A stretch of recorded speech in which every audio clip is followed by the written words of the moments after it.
أعوذ بالله من الشيطان الرجيم.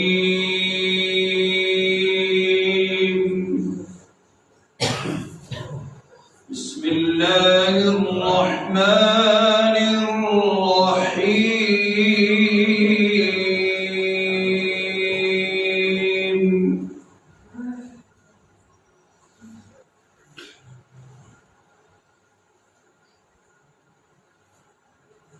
خلق الإنسان من صلصال كالفخار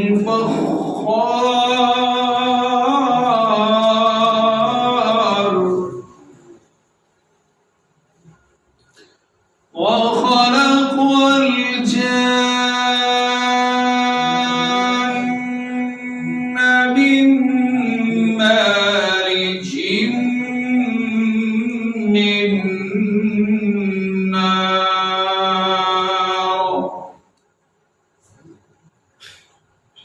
فبأي آلاء ربكما تكذبان.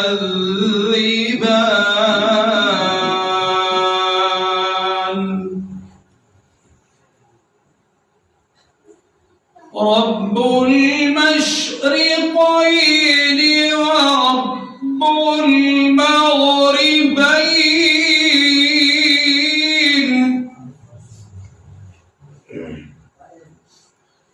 فبأي آلاء ربكما تكذبان.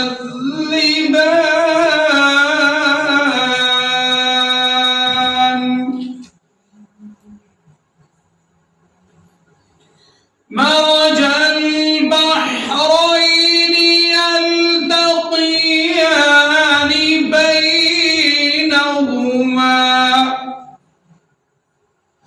بينهما برزخ لا يبغيان.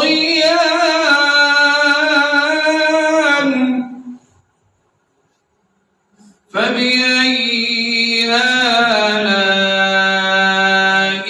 ربكما تكذبان.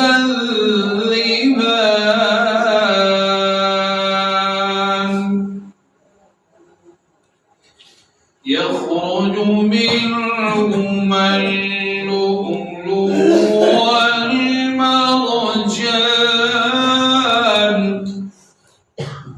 فبأي آلاء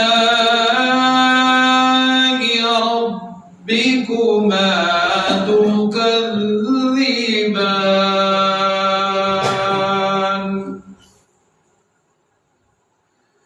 وله الجوار المنشآت في البحر كالأعلام.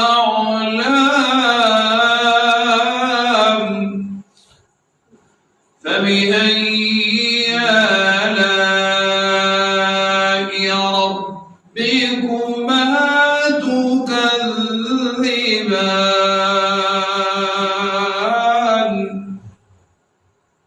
كل من عليها فان.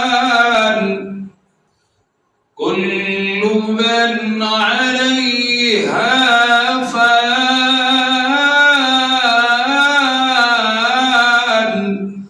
ويبقى وجه ربك ذو الجلال والإكرام.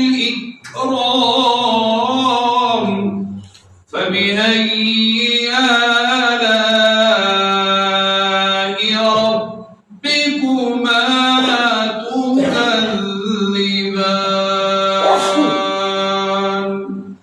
صدق الله العظيم.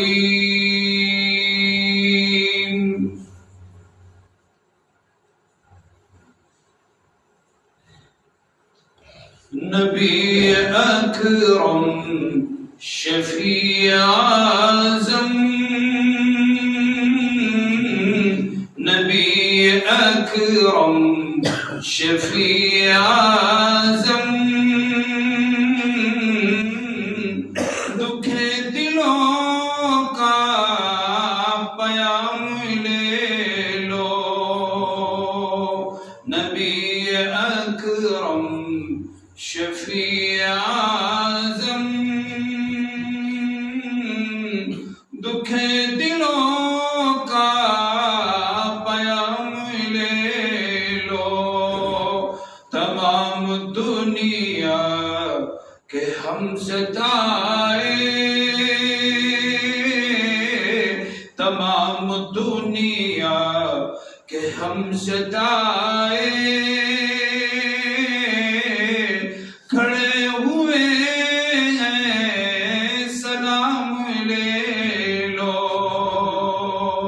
نبی اکرم شکستہ کشتی تیز دھارا نظر سے روپوش ہے کنارا شکستہ کشتی تیز دھارا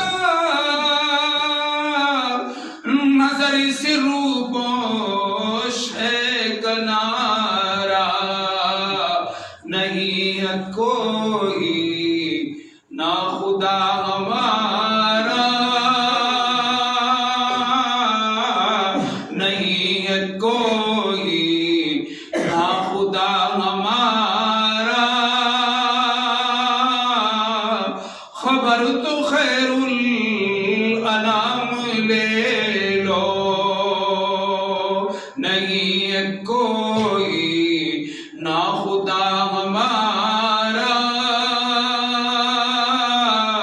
خبر تو خیر الانام لے لو نبی اکرم یہ کیسی منزل پہ آ گئے ہیں نہیں ہے کوئی نہ ہم کسی کے یہ کیسی منزل پہ آ گئے ہیں نہیں ہے کوئی نہ ہم کسی کے تم اپنے دامن میں آج آقا تم اپنے دامن میں آج آقا تمام اپنے غلام لے لو یہ کیسی منزل پہ آ گئے ہیں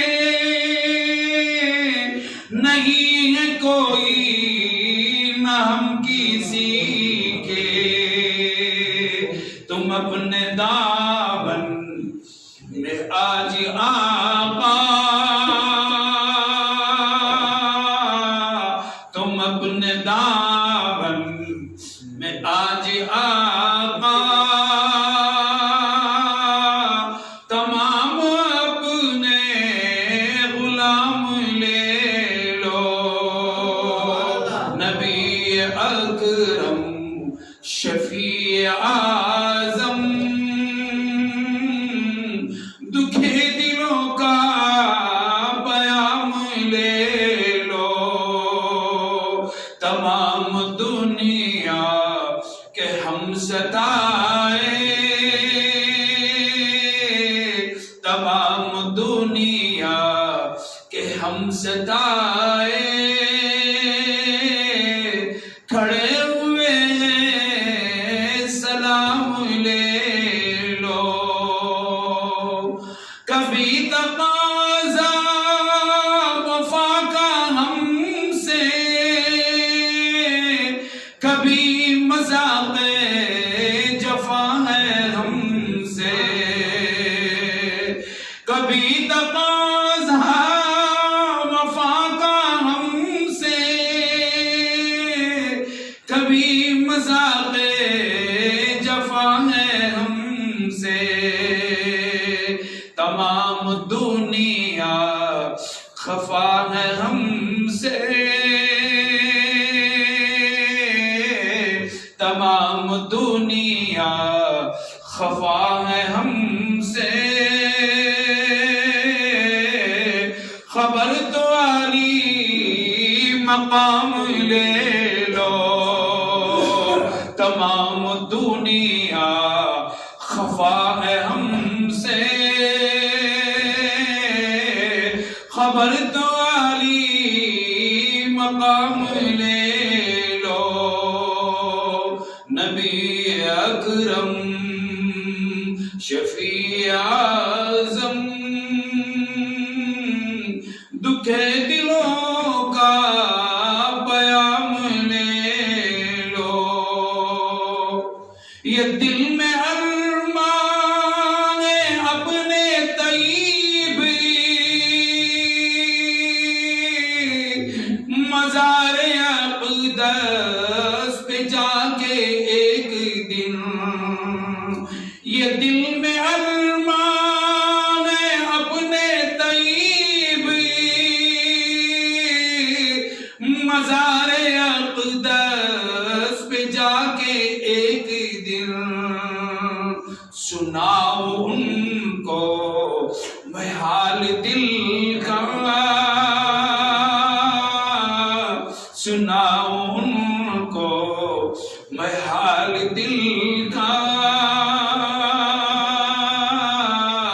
کہوں میں ان سے سلام لے لو،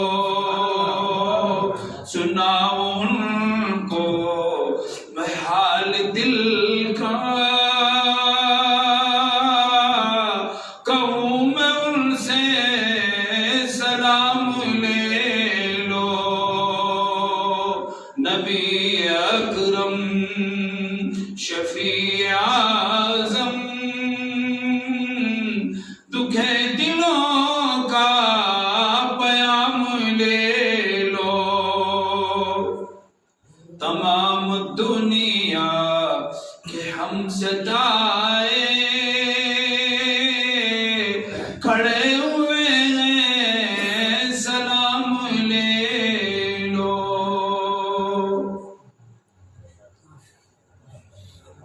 محترم حضرات، اللہ کا شکر ہے، اس کے احسان ہے، اس کے کرم ہے، اس کے فضل سے ہر چیز کو دی ہے۔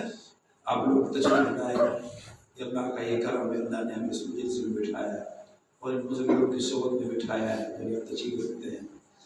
صاحب نام تو صاحب رحمۃ اللہ علیہ، ان کے صاحبزادے حضرت مولانا قاری شمس الحق صاحب مقدس اللہ علیہ حضرت کے صاحبزادے ہیں، ان کو خطبہ تکن کہا جاتا تھا۔ اسی طرح مولانا تجمل صاحب دامت برکاتہم و امت فیض ہمارے استاذوں میں سے، اور بھی حضرت خطبہ تکن رحمۃ اللہ علیہ کے شاگرد سے، بڑی خوش قسمتی ہے ہم سب کی، ہر مہینہ یہاں مجلس ہوتی ہے۔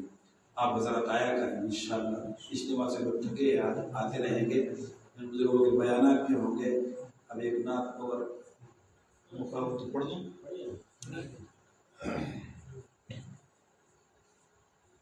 یا خدا ایک دن جذبہ عاشقی، یا خدا ایک دن جذبہ عاشقی، یہ کرشمہ دکھائے تو کیا بات ہے، یا خدا ایک دن جذبہ عاشقی، ایک کرشمہ دکھائے تو کیا بات ہے، کملی والے کے مسجدی میں ہو سر میرا، اور مجھے موتی آئے تو کیا بات ہے، کملی والے کے مسجدی میں ہو سر میرا، اور مجھے موتی آئے تو کیا بات ہے، وہ مدینہ جو کونین کا تاجی ہے، وہ مدینہ جو کونین کا تاجی ہے، اس کا دیدار مومن کی معراج ہے، وہ مدینہ جو کونین کا تاجی ہے، اس کا دیدار مومن کامل کی معراج ہے۔ زندگی میں خدا ہر مسلمان کو، زندگی میں خدا ہر مسلمان کو وہ نظارہ دکھائے تو کیا بات ہے۔ زندگی میں خدا ہر مسلمان کو وہ نظارہ دکھائے تو کیا بات ہے۔ جس پہ ہو جائے ان کی نگاہ کرم، جس پہ ہو جائے ان کی نگاہ کرم، جس پہ ہو جائے ان کی نگاہ کرم، جا کے آنکھوں سے چومے نبی کے قدم۔ جس پہ ہو جائے ان کی نگاہ کرم، جا کے آنکھوں سے چومے نبی کے قدم۔ جانے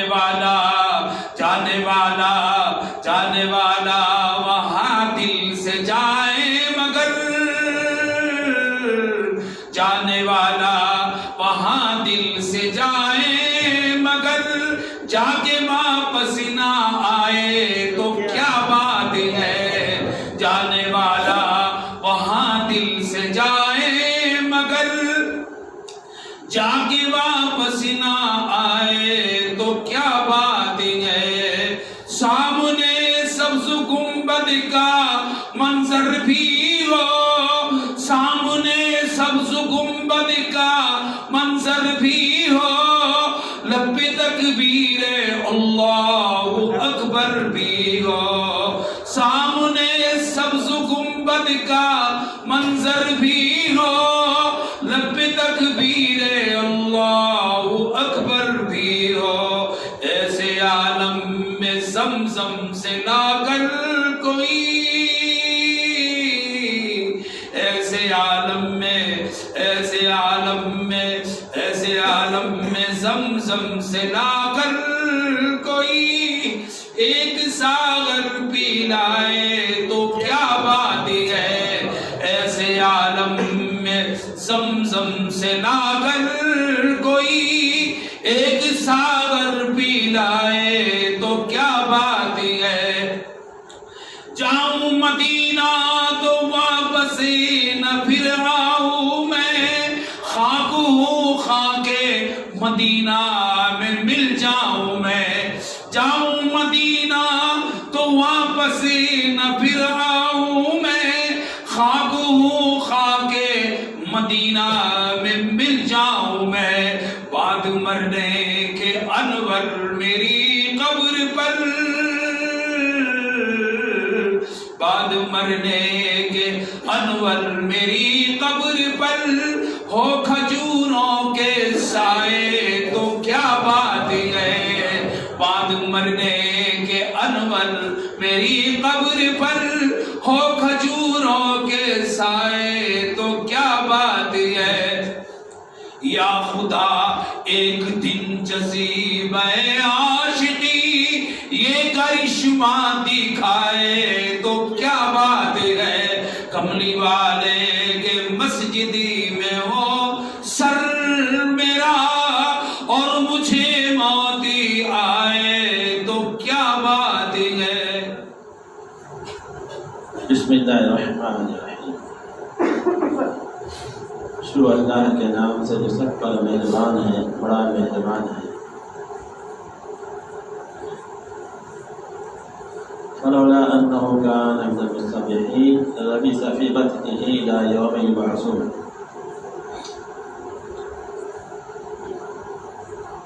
ماشاء اللہ حافظ علیدم حافظ سعد صاحب، اللہ تعالیٰ ان کی عمر میں اور روزی میں برکت عطا فرمائے، جنہوں نے اپنے خوشی لہان آواز اور درد دل کے ساتھ کلام پاک اور نعت نبی پڑھے ہیں۔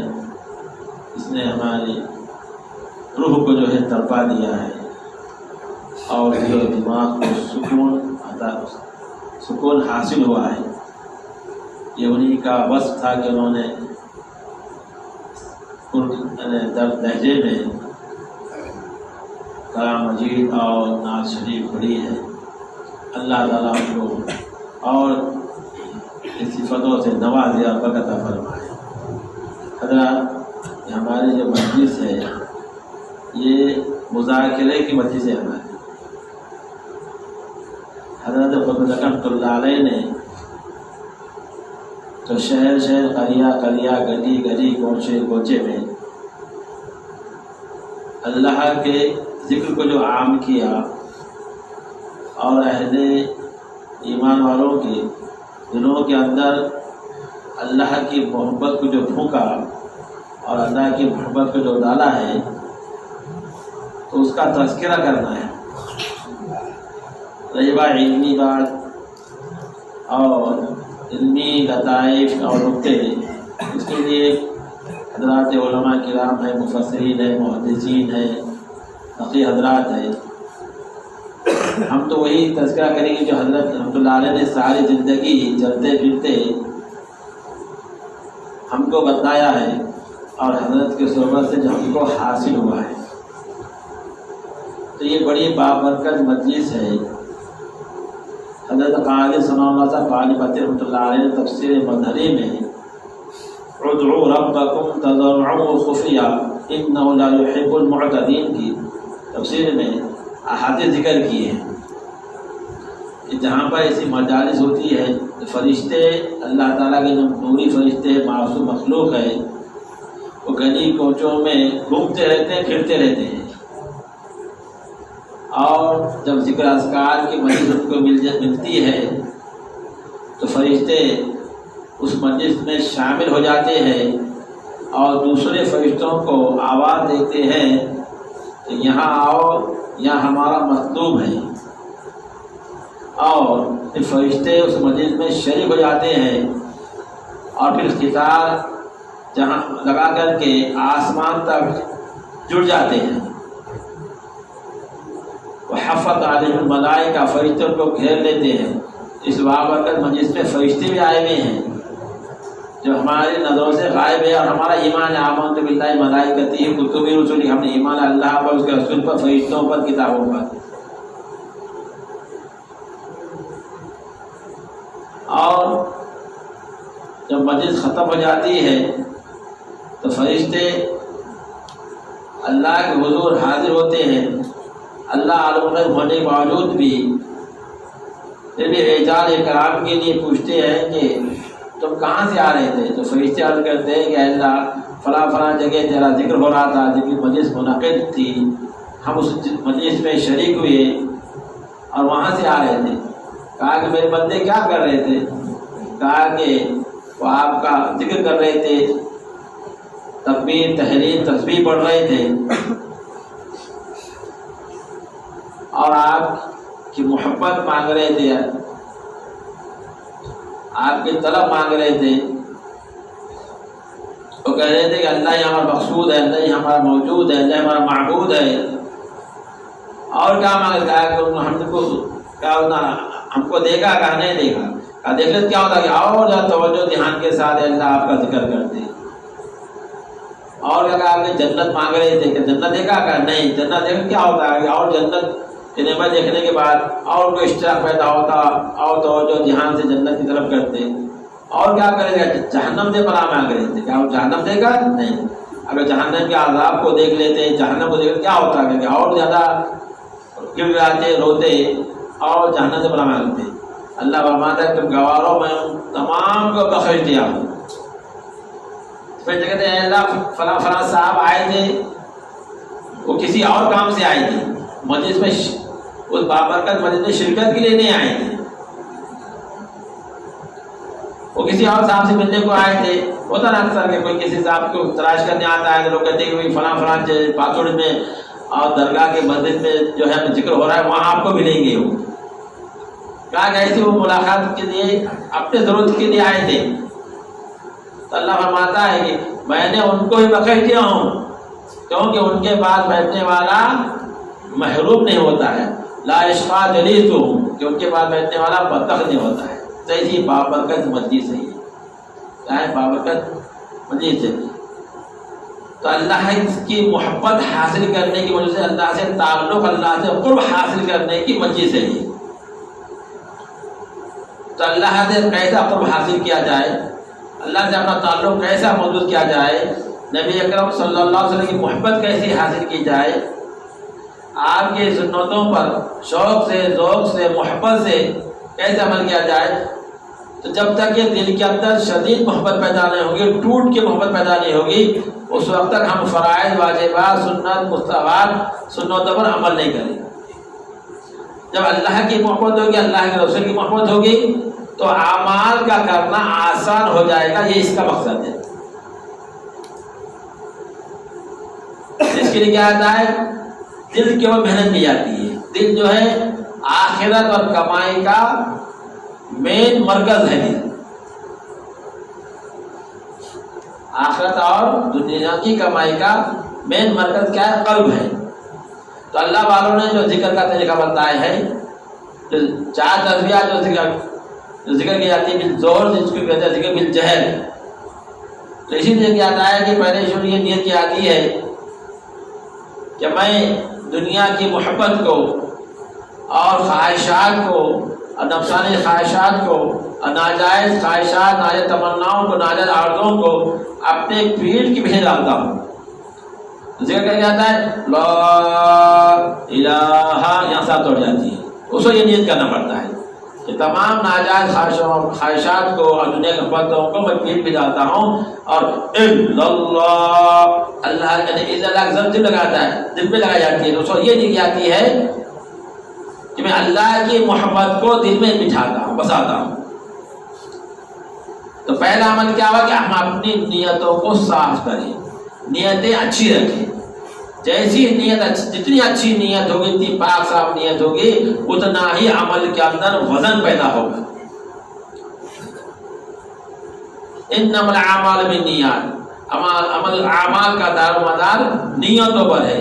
کہتے ہیں نیت میں خطرات میں جھولی میں پتھر، جیسی کرنی ویسی بھرنی، یقین نہیں کر کے دیکھ، جنت بھی جہنم بھی یقین نہیں مر کے دیکھ۔ تو جیسی نیت ہوتی ہے اس کے ویسے اعمال مرتب ہوتے ہیں۔ حضرت سفیان ثوری رحمۃ اللہ علیہ فرماتے ہیں بعض اعمال جو ہے چھوٹے ہوتے ہیں، لیکن نیت صاف ہونے کی وجہ سے وہ اعمال کا اجر جو ہے پہاڑوں زیادہ عظیم ہو جاتا ہے۔ اب بعض عمل آدمی بہت کرتا ہے، بڑے عمل کرتا ہے، لیکن نیت میں کھوٹ ہونے کی وجہ سے اس اعمال کا وزن ہی نہیں ہوتا ہے کچھ۔ اس لیے سب سے پہلے کیا، نیت اچھی ہو، نیت صاف ہو۔ نیت تو بھائی تمام اعمال کا دار مانگا، عمل تھوڑا ہو لیکن نیت کیسی ہو، پہاڑوں زیادہ اچھی ہو،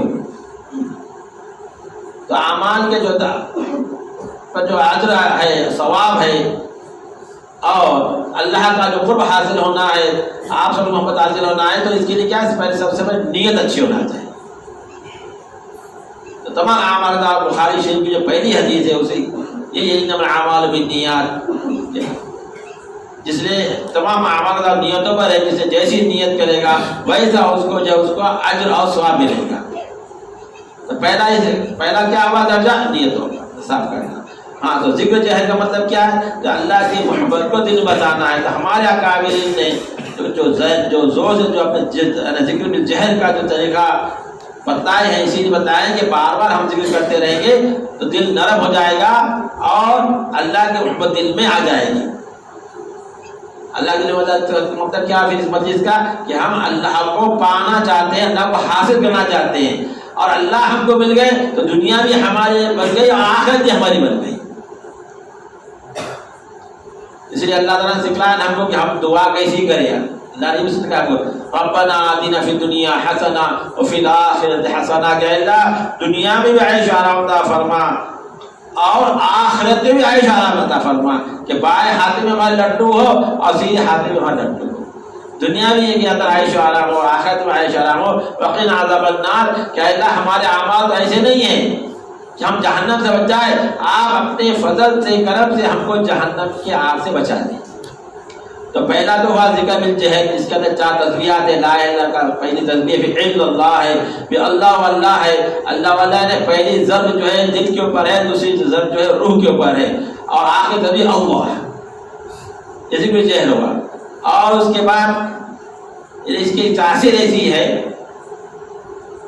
کہ آدمی جو ذکر کا عادی بن جاتا ہے تو اللہ تعالیٰ اس ذکر کی برکت سے قلب کو جاری کر دیتے ہیں. تو دوسرا جو درجہ ہوا ذکر کا ذکر بالقلبی ہے، یعنی زبان کو تالو سے لگانا ہے اور گردن کو جھکانا ہے دل کی طرف. دل کا ہے بائیں پھسلی سے نیچے 2 انچ نیچے ہے.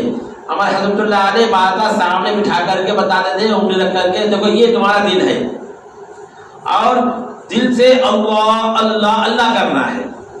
جیسا ہم دل کے اندر زبان بن کر کے گنتے 1 2 3 4 5 6 7 8 9 10 ایسا گنتی کرتے رہتے ہیں ہم. بعد دفعہ زبان بند ہوتی ہے، مسجد میں لکھا ہوتا ہے کلمہ ہوتا ہے، کلمہ پڑھتے ہم لا الہ الا اللہ محمد رسول اللہ دل میں.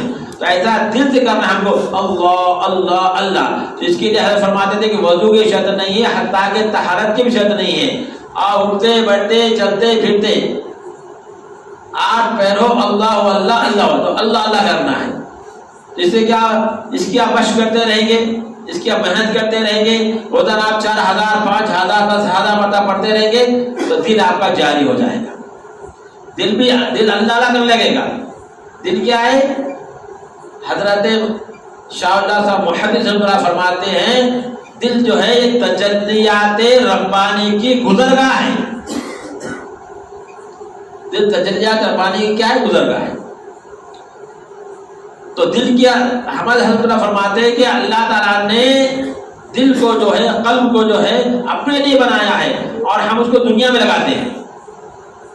قلب میں تم جب محنت کریں گے تو اللہ تعالیٰ قلب میں آ جائیں گے اور بندہ جو اللہ اللہ اللہ کرنے لگے گا تو اس کو خود محسوس ہوگا. کیسا محسوس ہوگا؟ جیسا کہ آپ ایک بس میں بیٹھے ہیں، بس میں آپ بیٹھے ہیں، ڈرائیور آیا اور آنے کا اس نے بس اسٹارٹ کیا لیکن نہ وہ آگے لے رہا ہے نہ پیچھے لے رہا ہے، خالی بس اسٹارٹ کیا تو وائبریشن ہوتا ہے. اب وائبریشن میں ہو رہا ہے نا. ایسے ہی جب آپ دھیان کے ساتھ توجہ کے ساتھ اللہ کا ذکر کر کے دل میں خفیہ ذکر کریں گے، خفیہ ذکر کریں گے، قلبی ذکر کریں گے تو ایسا آپ کو محسوس ہوگا کہ پورے جسم سے آپ کا ذکر ہو رہا ہے. تو پھر کیا پہلے وہ قلب بدنی ذکر، پھر وہ قلبی ذکر، کیا بھی قلبی ذکر، اور اس کے بعد ہے پھر سلطان الاذکار.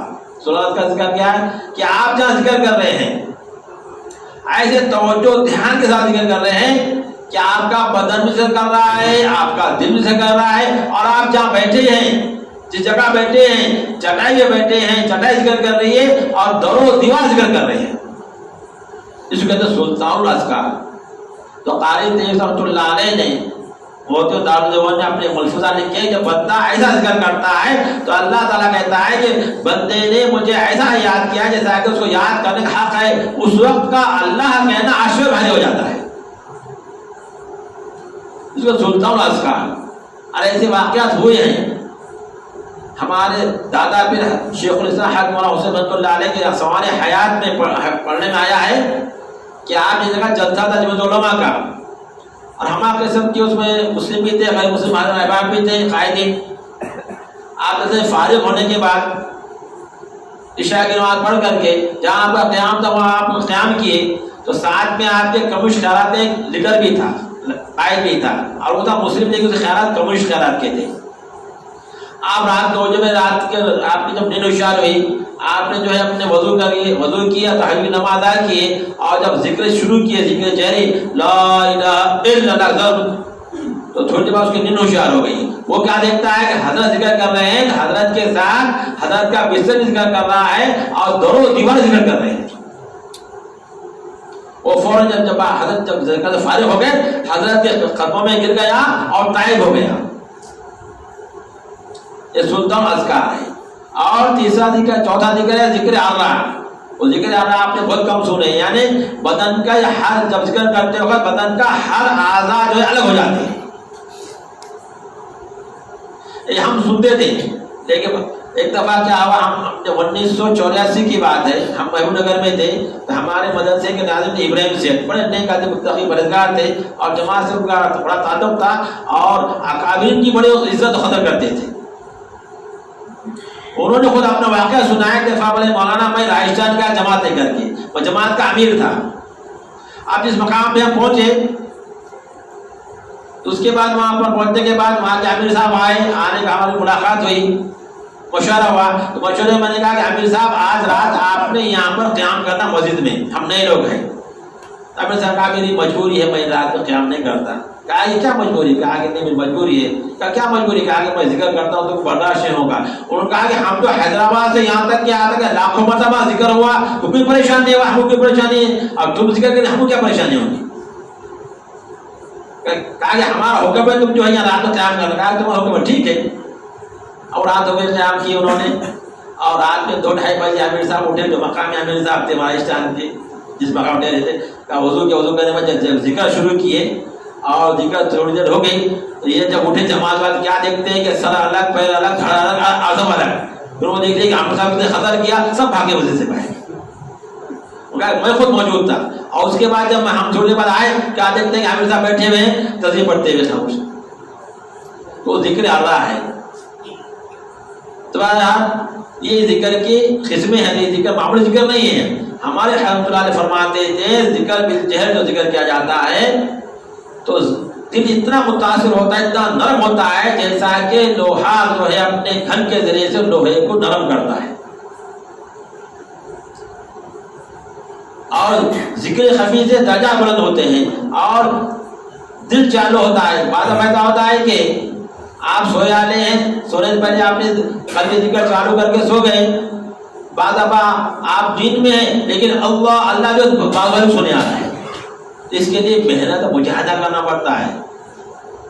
ہمیشہ کرنے کا ذکر ہے یہ تو اللہ کا بڑا فضل کرے میں ایسے پرفتن دور میں، پرفتن زمانے میں جب ہم یہ بھاگا بھاگی کا اور سب سے آگے نکلنے کا دور ہے اور خواہشات کی تکمیل کا دورہ ہے. یہ حدیث میں آیا ہے کہ قرب قیامت ایسے فتنے آئیں گے، ایسے فتنے آئیں گے جیسا کہ تسبیح کا دھاگا ٹوٹنے کے بعد دانے گرتے ہیں. تو ہر روز فتنہ آ رہا ہے. صبح میں الگ فتنہ تو شام کو الگ فتنہ، شام کو الگ فتنہ صبح میں الگ، دوپہر میں الگ.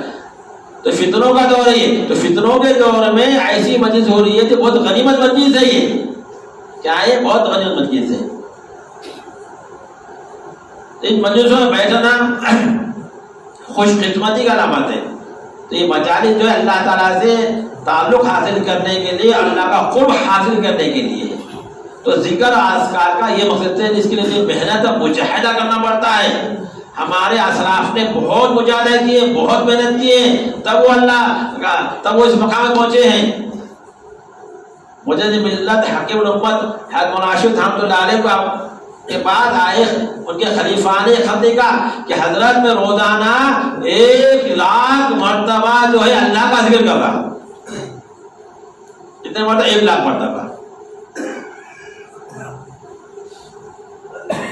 حضرت مولانا مفسر قرآن مولانا احمد اللہ رحمۃ اللہ علیہ کے بارے میں آیا، میں نے خود پڑھا زبان حیات میں کہ وہ روزانہ 35,000 مرتبہ اللہ مغفر لی پڑھتے تھے. 30,000 مرتبہ دروشی پڑھتے تھے. تو روزانہ ان کے لاکھوں اپنے اذکار ہوتے تھے. تو یہ وظائف جو زبانی وظائف بھی ہے تو ان کو معاوی نہ سمجھے. زبانی وظائف جو ہے یہ مددگار ہے ہمارے ذکر کے، قلب ذکر کے اور توجہ کے اور اللہ سے خود کرنے کے مددگار ہے یہ. اس لیے ہمارے اسلاف اور ہمارے بچپن میں ہم نے دیکھے ہیں کہ جب جماعتیں آیا کرتی تھی تو سوچ اپنے اثر کے بعد اکثر امیر صاحب یہ اعلان کرتے تھے کہ بھائی دیکھو کلمہ طیبہ اتنے مرتبہ پڑھو، استغفار اتنے مرتبہ پڑھو، درود اتنے مرتبہ پڑھو. اور جو صاحب جن مشائخ سے پڑھے تھے ان مشائخ نے جو بتایا وظائف کرو.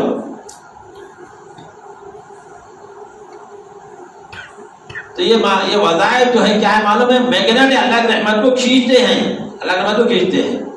تو ہمارے اسرار نے بہت محنت کی ہے. اسی اندر محنت ہے، من جاتا ہو جاتا. جو محنت کرے گا وہ کامیاب ہوگا. والذین جاہدوا فینا لنہدینہم سبلنا. اللہ فرماتا جو ہمارے راستے میں محنت کرتے ہیں تو ہم کو راستہ دکھلاتے ہیں. اور کبھی ایسا ہوتا ہے کہ اللہ جس کو چاہتا ہے اپنے طرف کھینچنا، پھر اللہ کو کھینچ لیتے ہیں چاہے وہ محنت کرو یا نہ کرو. لیکن وہ بہت کم ہوتے ہیں، وہ حضرات بہت کم ہوتے ہیں. جیسے فرید اللہ رحمۃ اللہ علیہ عطر فروش تھے. عطر کی بہت ان کی دکان تھی. ایک بزرگ آیا ان کے پاس اور دکان میں گئے، جانے کے بعد ادھر شیشوں کو دیکھ رہے ہیں، کبھی اسی طرف کو، کبھی اسی طرف کو، کبھی اسی طرف کو، وہ شیشے اٹھا رہے ہیں تو کبھی وہ ڈبہ اٹھا رہے ہیں. تو حضرت نے دیکھی کہ کیا بات ہے، حضرت کو بلایا، کیا بات ہے میاں، تم ادھر خریدنے آئے ہو یا کیا خالی ہماری دکان میں تماشا کرنے آئے ہو؟ کہا کہ نہیں، میں یہ دیکھنے کے واسطے آیا ہوں کہ جب آپ کی روح جب نکلے گی تو کن کن شیشوں میں اٹکی ہوئی رہے گی. حضرت غصہ آ گیا. حضرت نے کہا کہ جیسا تو مرے گا ویسا میں مروں گا. تو اس نے کہا میرے لیے مرنا آسان ہے. نیچے اترا، مزدور وہ دکان کے چادر لیا اور لیٹتے کہا لا الہ الا اللہ محمد رسول اللہ صلی اللہ علیہ وسلم، روح پرواز ہو گئی. تو حضرت کے دل میں چوٹ گزری. حضرت نے دکان وغیرہ چھوڑ دیے اور اپنے وقت پہ ہفتے اقلیم کے بادشاہ بنے روحانیت کے اندر. تو اس کے لیے محنت مجاہدہ ہونا. حضرت ابراہیم آدم رحمۃ اللہ علیہ نے جب 70 ٹھکرا دی تو نیشا پور کے غار میں 10 سال تک عبادت کرتے رہے. 10 سال تک عبادت کرتے رہے. پھر اللہ سے دعا کی کہ اللہ مجھے معصوم بنا دے. اللہ نے کہا کہ بھائی معصوم بنے گا تو جو رحمت ہے، مغفرت ہے، بخشش ہے، عفو ہے، درگزر ہے، اس کے لیے میں کس کے لیے کروں گا؟ ہاں یوں دعا کرو کہ اللہ مجھے گناہوں سے محفوظ رکھے. تو جس کی جیسی قربانی ہوگی ویسی اللہ کی مہربانی ہوگی. حضرت ابراہیم آدم رحمۃ اللہ علیہ جنگل میں آنے سے پہلے ایک بزرگ وہاں بھی تھے. تو وہ بزرگ کیا ان کی روزی کا مسئلہ تھا کہ وہ کیا کرتے تھے؟ ایک ان کے پاس کھرپا تھا، اس سے گھاس کاٹنا، گھاس کاٹ کر کے بیچنا اور ایک دو روپے روزی کمانا، اللہ کی یاد کرنا. ان کو خیال آیا کہ بھائی یہ بھی کیوں لپڑا کیا جائے. وہ کھرپا بھی پھینک دی ہے. جب اللہ میں جب کامل بھروسہ ہوگا، توکل ہوگا تو اللہ خود کھلائے گا. اور گھاس کاٹنا چھوڑ دیے تو ان کو جو غیب سے 2 روٹی اور دال آنے لگی. اور چند سال کے بعد ابراہیم آدم رحمۃ اللہ علیہ جب وہ آئے 70 ٹھوکر مار کر کے، تو ان کے لیے جو ہے غیب سے بریانی کا کشت آیا. اور ایسی بریانی آئی کہ پورے جنگل میں جو خوشبو بہک گئی. جو پہلے لوگ تو انہوں نے اللہ سے انتظار کیے کہ اللہ میں اتنے سال سے تیری بات کر رہا ہوں تو مجھے 2 روٹی آ رہی ہے، دال آ رہی ہے، اور یہ نیا آیا والا ہے نہ نویلا ہے، اس کے لیے جو کشت آیا ایسی خوشبو ہے پورے جنگل میں بہک گئی. آواز آئی کہ تم نے جو ہے میری محبت میں میری خواہش کے لیے 2 روپے کا کھرپا جو قربان کیے، وہ یہ جو نیا نویلا آیا ہے اسے 70 ٹھوکر مار کے آیا ہے. تو جیسی قربانی ویسی اللہ کی مہربانی ہے. بہرحال وقت بھی ہو رہا ہے اور ہمارے شیخ الحدیث بھی ہے، ان کا بیان رکھا ہے.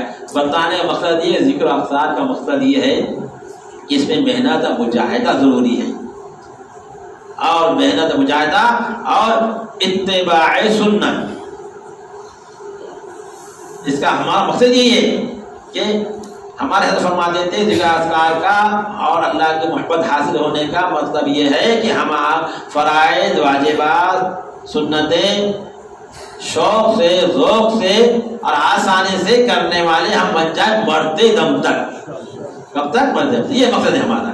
اگر کوئی ذکر اذکار بھی کر رہا ہے، ذکر کی مجلس بھی کر رہا ہے، تہجد میں بھی ذکر کر رہا ہے، ادھر جھوٹ بھی بول رہا ہے، غیبت بھی کر رہا ہے، چغلی بھی کر رہا ہے، اور حسد بھی کر رہا ہے، جلن بھی کر رہا ہے، سودی کاروبار بھی کر رہا ہے، دھوکہ بھی دے رہا ہے، ماں باپ کی خدمت بھی نہیں کر رہا ہے، اس کا مال کھا رہا، اس کا مال کھا رہا، وراثت میں بھائی کا حق نہیں دے رہا، مان کا حق کھا جا رہا، تو معلوم ہوا کہ اس کا ذکر جو ہے خالی زبان پر ہے، دل پہ اس کا نور نہیں آیا ہے. کیا نہیں؟ اس کا دل پر نور نہیں آیا ہے. دل کا ذکر کا جب نور دل پہ آ جائے گا تو یہ برائیوں سے ایسا ہی پرہیز کرے گا جیسا کہ سانپ کو پکڑنے میں پرہیز کرتا ہے. تو یہ اصل مقصد ذکر کا ہے. اور ہمارے سلسلے نقشبندیہ کے جو بزرگ ہیں، حضرت شیخ احمد سرہندی رحمۃ اللہ علیہ مجدد الفیضان ان کو کہتے ہیں، انہوں نے اپنے سوانح حیات میں لکھا ہے کہ میں نے ظاہری علوم بہت حاصل کی اور اس میں کمال حاصل کر لیا. ظاہری علوم میں، قرآن میں، تفسیر میں، حدیث میں، فقہ میں، نحو میں، صرف میں، فلسفے میں، منطق میں کمال حاصل کر لیا. اس کے بعد پھر میں باطن میں قدم رکھا. آپ جو ہے حضرت باقی بن رحمۃ اللہ علیہ کے خلیفہ تھے، اس میں میں نے کمال حاصل کیا. ایسا کمال حاصل کیا کہ جو اس مقام پہ پہنچے تو ان کا ہے کہ اللہ کے رسول صلی اللہ علیہ وسلم نے مجھے خلقت سے نوازا. اتنا کم حاصل کیا. تصوف کے ذکر سلوک کے تمام گھٹوں کو کا میں نے مزہ چکھ لیا، ان کو عبور کر لیا. لیکن فرمایا کہ میں تم کو یہ وصیت اور نصیحت کرتا ہوں، یہ تمام مقامات جو ہے سنت کے بغیر حل نہیں ہوتے، وہاں تک نہیں پہنچ سکتے. انہوں نے کہا کہ میں 3 دعائیں کرتا ہوں، تم 3 دعاؤں کو آمین کہو، اللہ تعالیٰ میری بھی تمہاری بخشش کر دے گا. تو پہلی دعا یہ ہے کہ یا اللہ مجھے اتباع سنت عطا فرما، اتباع سنت عطا فرما. اور دوسری دعا یہ کہ یا اللہ مجھے اتباع سنت کی زندگی پر قائم رکھ. اور تیسری دعا یہ کہ یا اللہ مجھے اتباع سنت پر موت دے، یعنی موت. اور اللہ تعالیٰ نے فرمایا نا قل ان کنتم تحبون اللہ فاتبعونی یحببکم اللہ، کہ اگر تم مجھ سے محبت حاصل کرنا چاہتے ہو، مجھ سے پیار کرنا چاہتے ہو تو میرے پیارے کے راستے سے پہ چلو. کہا کہ جو بھی آدمی سنت پر عمل کرتا ہے تو اس کو اللہ کا قرب حاصل ہوتا ہے.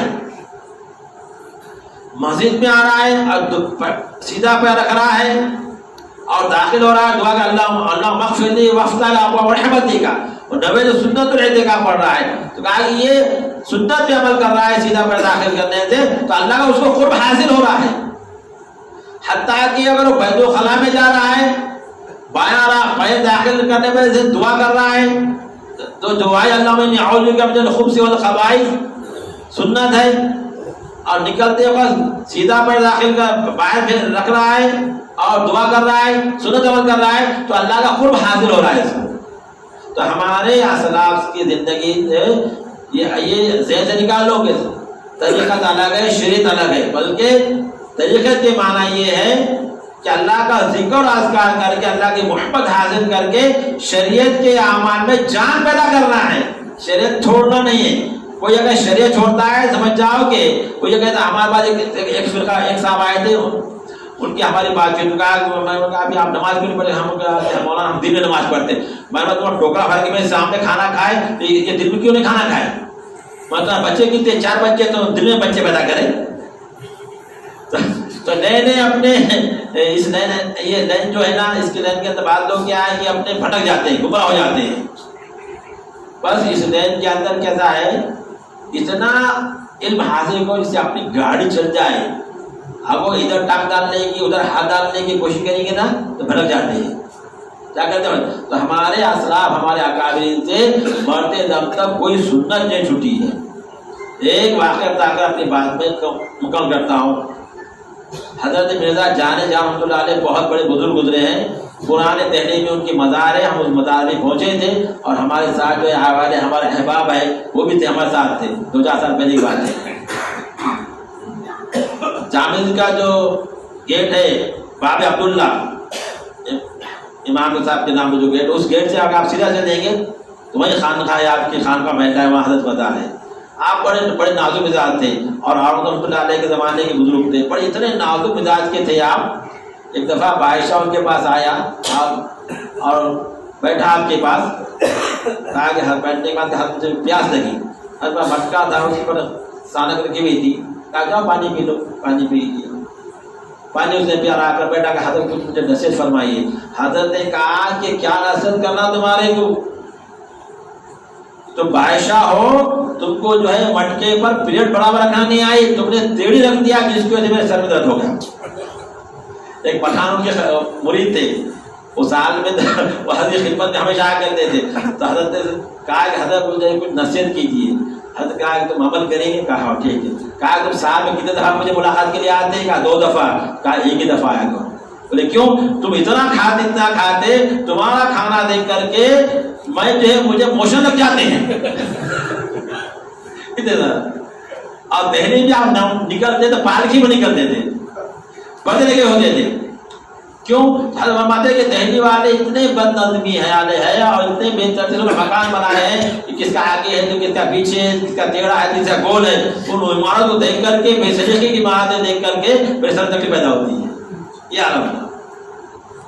تو حضرت مرزا جان رحمۃ اللہ علیہ کے بارے میں لکھا سوال حیات میں، ایک دفعہ آپ بیت الخلاء کے لیے گئے، اب جب وہاں سے باہر نکلے بے ہوش ہو گئے، آپ کے جو متعلق لیتے بھاگتے ہوئے آئے، آ کر کے پانی ہو گئے چھینٹے آپ کے چہرے میں مارے، آپ کو ہوش میں آپ ہوش میں آئے، حضرت کیا ٹھوکر لگی تھی آپ کو یا کیا چکر آ گئی تھی؟ کہا کوئی چکر نہیں، ٹھوکر میں نہیں۔ کیا بات ہے؟ کہا جب سے میں ہوش میں آیا ہوں میں نے سنت کے خلاف کوئی عمل نہیں کیا ہے، آج پہلی دفعہ سناس میں سے باہر نکلتے وقت سیدھا پیر داخل کرنے کے بجائے میں نے نکالنے کے بجائے میں نے باہر نکالا، تو اس غم کے اندر مجھے بے ہوشی آ گئی۔ اب اپنے دل پہ ہاتھ رکھ کے بیٹھو کہ ہم ذکر بھی کر رہے ہیں، نماز بھی پڑھ رہے ہیں، اللہ رکھ رہے ہیں، اور ہمارے سے واجبات چھوٹ جا رہے ہیں، اور غیبت ہو رہی ہے، حسد ہو رہی ہے، جلن ہو رہی ہے، اور کئی اپنے نماز چھوٹ جاتے ہیں، فرائض چھوٹ جاتے ہیں، تقاضے ہم نے کبھی غم کیا، غم سے بے ہوشی ہم کو کبھی چکر آئی چکر آئی چکر بھی ہم کو نہیں آئی ہے، تو کیسی اللہ کی رحمت ہم پہ اترے گی، کیسے ہم دنیا کے اندر کامیاب ہیں، کیسے ہم سکون سے رہیں گے۔ قرآن کہتا ہے اللہ بذکر تطمئن القلوب، خبردار ہوشیار ہو جاؤ، اللہ کی یاد سے دلوں کو اطمینان پہنچتا ہے، تو دلوں کے سکون کا واحد اس کا کیا ہے؟ اللہ کا ذکر ہے۔ اور آج پوری دنیا کے لوگ بے چین ہو رہے ہیں، وہ سمجھ رہے ہیں کہ اچھا کھائیں گے، اچھی بلڈنگ بنائیں گے، اور اچھا پہنیں گے، اچھا گاڑی بنیں گے، چاہے کیسا بھی کیوں نہ ہو، کسی منڈی توڑی کیوں نہ ہوتا ہو، یہ سب زیادہ بے چین ہوئے ہیں۔ ایک صاحب کے مکان میں ہم گئے جن کا 4 منزل مکان تھا، پہلے منزل کے اوپر منزل پوری پی او بی تھی، اور گھر میں کیا ہے بولتے ہیں آج کل بولے کم پریوار سکھی پریوار، گھر میں کون ہے؟ ماں باپ بیٹا بہو۔ جانے بعد مولانا نے ان کو دیکھ کر کیا ہوا؟ بولے ہماری بہو یہ چاہ رہی ہے کہ 4تھے منزل پہ سے خود ہمارے خودکشی کر لو۔ تو جتنے لوگوں نے اللہ کے اس کے رسول کے ہٹ کر کے اپنی خواہشات کی تکمیل کے لیے دنیا حاصل کی ہے، وہ سب پریشان ہیں۔ کیا ہے؟ پریشان ہیں۔ حضرت مالک بن مدینہ رحمۃ اللہ فرمایا، بہت بڑے رئیس تھے، کہا کہ میں جس مسجد میں جب جاتا ہوں تو مجھے تکلیف ہوتی ہے، کیونکہ ڈپریشن میرا پڑتا تھا، میں زیادہ کسی مسجد میں دعوت دے تو سوچتا تھا کہ میں ایسے اعلیٰ قسم کپڑے پہنوں، ایسی میری حالی سواری رہے کہ کسی کی بات نہ رہے۔ میں وہاں جاتا ہوں دیکھتا ہوں کہ ایک صاحب نے نواب صاحب آئے، ان کے مجھ سے اچھے کپڑے ہیں، مجھ سے سواری ہے۔ اس کے بعد میں نے کیا کیا؟ پھر میں جو ہے اپنے سے کم حیثیت والوں کو جانا شروع کیا، تو میرے دل کو سکون ملا۔ کیا ملا؟ سکون ملا۔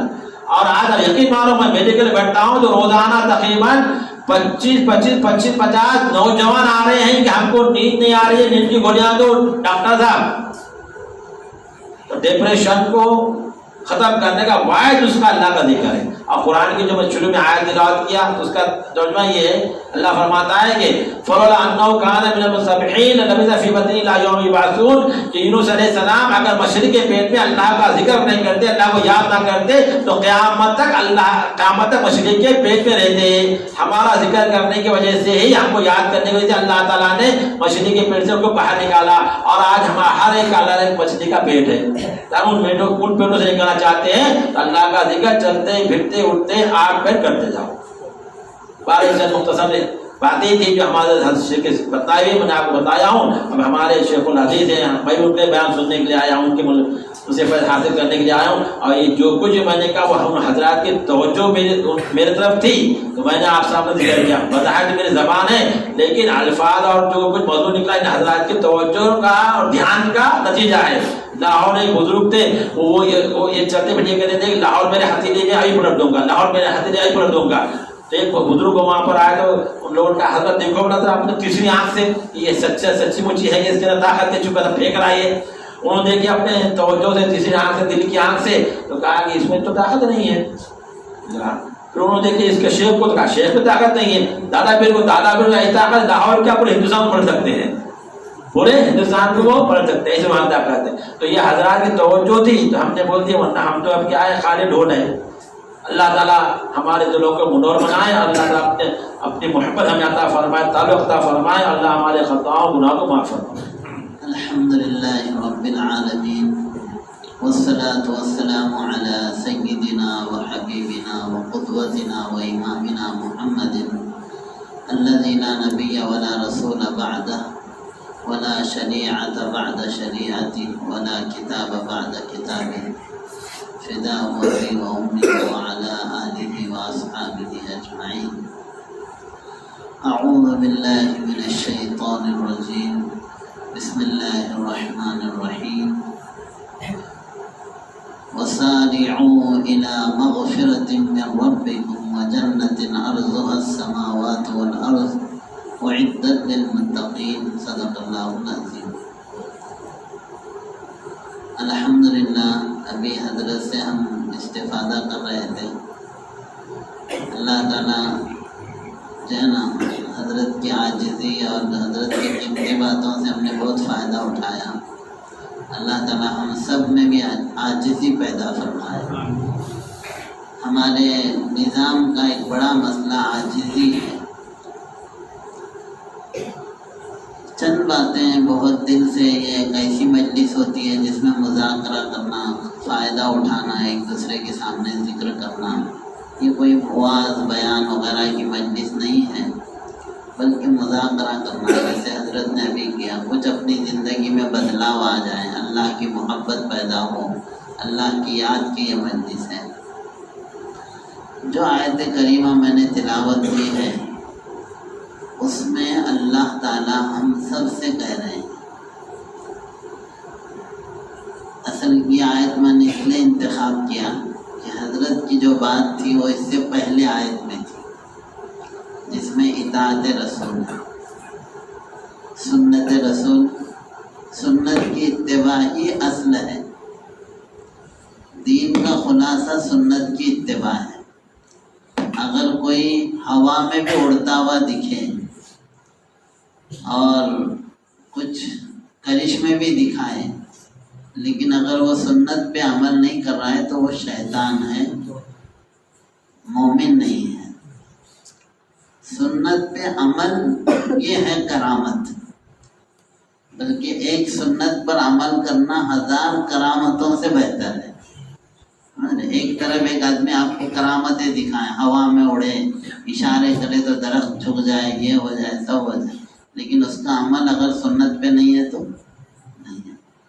اسی لیے ننگا پیر، سمجھ رہے ہمارے درمیان ایک کیا چلا ہے ابھی، ننگا پیر. بولے تو نے بغیر کپڑے کے رہتا، تو وہ ننگا پیر نہیں ہے، ننگا شیطان ہے. سمجھ رہے، کیونکہ پیر سنت سے ہٹ کے نہیں ہو سکتا. اسی لیے الا ان اولیاء اللہ لا خوف علیہم ولا هم يحزنون. سنو، اللہ کے جو ولی ہوتے ہیں نہ ان پر کوئی خوف ہوتا ہے نہ وہ غمگین ہوں گے قیامت میں. لیکن ان کی صفات 2 ہوتی ہے، الذین آمنوا وکانوا یتقون. ان کا ایمان ہائی لیول پہ رہتا ہے اور اللہ سے ڈرنے والے ہوتے ہیں. خیر یہ ایک دوسرا مسئلہ ہے، لیکن میں حضرت کی بات کو آگے لے کے چل رہا ہوں. تو جو آیت کریمہ میں نے تلاوت کی ہے اس میں اللہ تعالیٰ ہم سب سے کہہ رہے ہیں وَسَارِعُوا، دوڑو، جلدی سے چلو، بھاگو. سارعوا کیا معنی؟ ساریوں کے دوڑو، بھاگو. ساریوں کے معنی کیسا دوڑنا؟ دیکھو الگ الگ دوڑنا ہوتا ہے، سمجھ رہے. ایک ہے کہیں کوئی چیز بہت تیزی سے حاصل کرنے کے لیے آدمی بے چینی میں جو لپکتا ہے نا اس کو بولتے ہیں سارعو. تو لپکو، اس کا ترجمہ ہم لپکو سے بھی کر سکتے ہیں. کدھر لپکنے کا؟ الی مغفرۃ من ربکم وجنۃ، تمہارے رب کی طرف سے بخشش کے کام کی طرف اور جنت کی طرف. 2 کام کی طرف لپکنے کو کہا گیا. کس کی طرف؟ رب کی طرف سے بخشش اور جنت. دوسرے لفظوں میں اسے سمجھے ہمارے نوجوان، الحمدللہ یہاں پر کافی نوجوان ہیں، اس کو سمجھو. ڈرائیونگ فورس، یعنی آپ کچھ بھی کر رہے ہیں تو کیوں کر رہے ہیں؟ آپ کی زندگی کا ڈرائیونگ فورس کیا ہونا چاہیے؟ مثال کے طور پر ہم کو ویژن آف فیوچر، ایک مستقبل کا ویژن کیا ہے آپ کے؟ تو ہمارے خوابوں میں رہتا ہے ایک بنگلہ ہونا، سمجھ رہے، ایک اچھی عورت مل جائے، سمجھ رہے، شادی کو، اور ایک کار ہو، فینسی فون ہو، یہ ہمارا ویژن ہے، سمجھ رہے ہیں؟ لیکن یہ سب چیزیں جو ہے نا وقتی ہے۔ اللہ تعالیٰ اس آیت میں کہہ رہے ہیں کہ تمہارا ڈرائیونگ فورس جنت ہونا چاہیے۔ ہم جو یہ بیٹھ رہے ہیں ذکر کر رہے ہیں کس لیے؟ جنت ہم کو ملے۔ اچھا جنت کیوں چاہیے؟ یہ بہت اہم ہے، اس پہ اگر ہمارے نوجوان غور کریں گے تو اپنی زندگیوں کو بدلنے میں بہت آسانی ہوگی۔ اب فوکس پورا جنت کیجیے۔ ٹارگیٹ کیا ہے ہمارا؟ جنت حاصل کرنا، جنت ہی ٹارگیٹ ہے، اور یہ ٹارگیٹ اللہ ہم کو سیٹ کر کے دے رہے۔ اچھا اس میں تھوڑا اور گہرائی میں جائیں گے تو جنت بھی اس لیے پیاری ہے کہ اس میں اللہ کی رضامندی ملے گی۔ تو جنت ہمارا ایم ہے، مائی ایم از جنہ، میرا مقصد، میرا ٹارگیٹ جو ہے وہ جنت کو حاصل کرنا ہے۔ اللہ راضی ہو جائے، معاف کر دے اور جنت میں داخل کر دے۔ ہمارے کمپاس جو ہے نا اس کی سوئی جو ہے وہ جنت ہونی چاہیے۔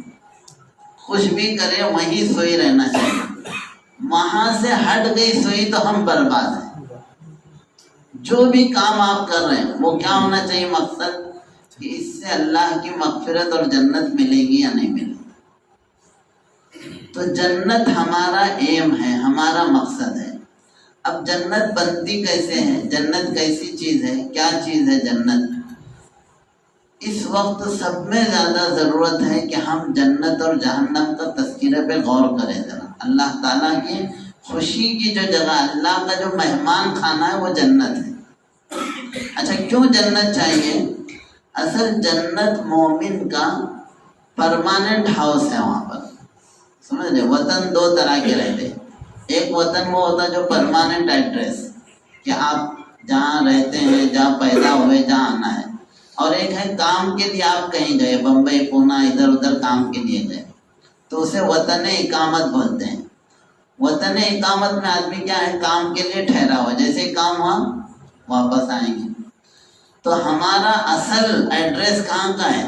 اگر کسی مومن کو پوچھا جائے تیرا پرماننٹ ایڈریس کون سا ہے، کون سا تیرا اصل وطن ہے، تو کیا ہے ہمارا اصل وطن؟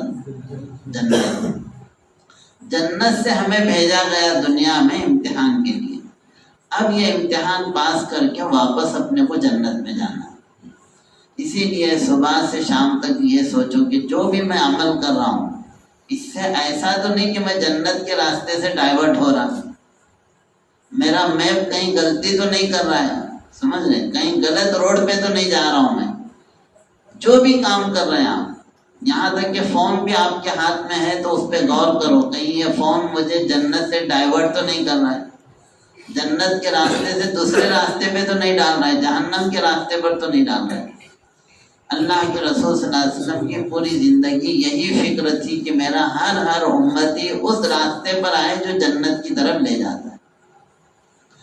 اب ہمیں لپکنا ہے۔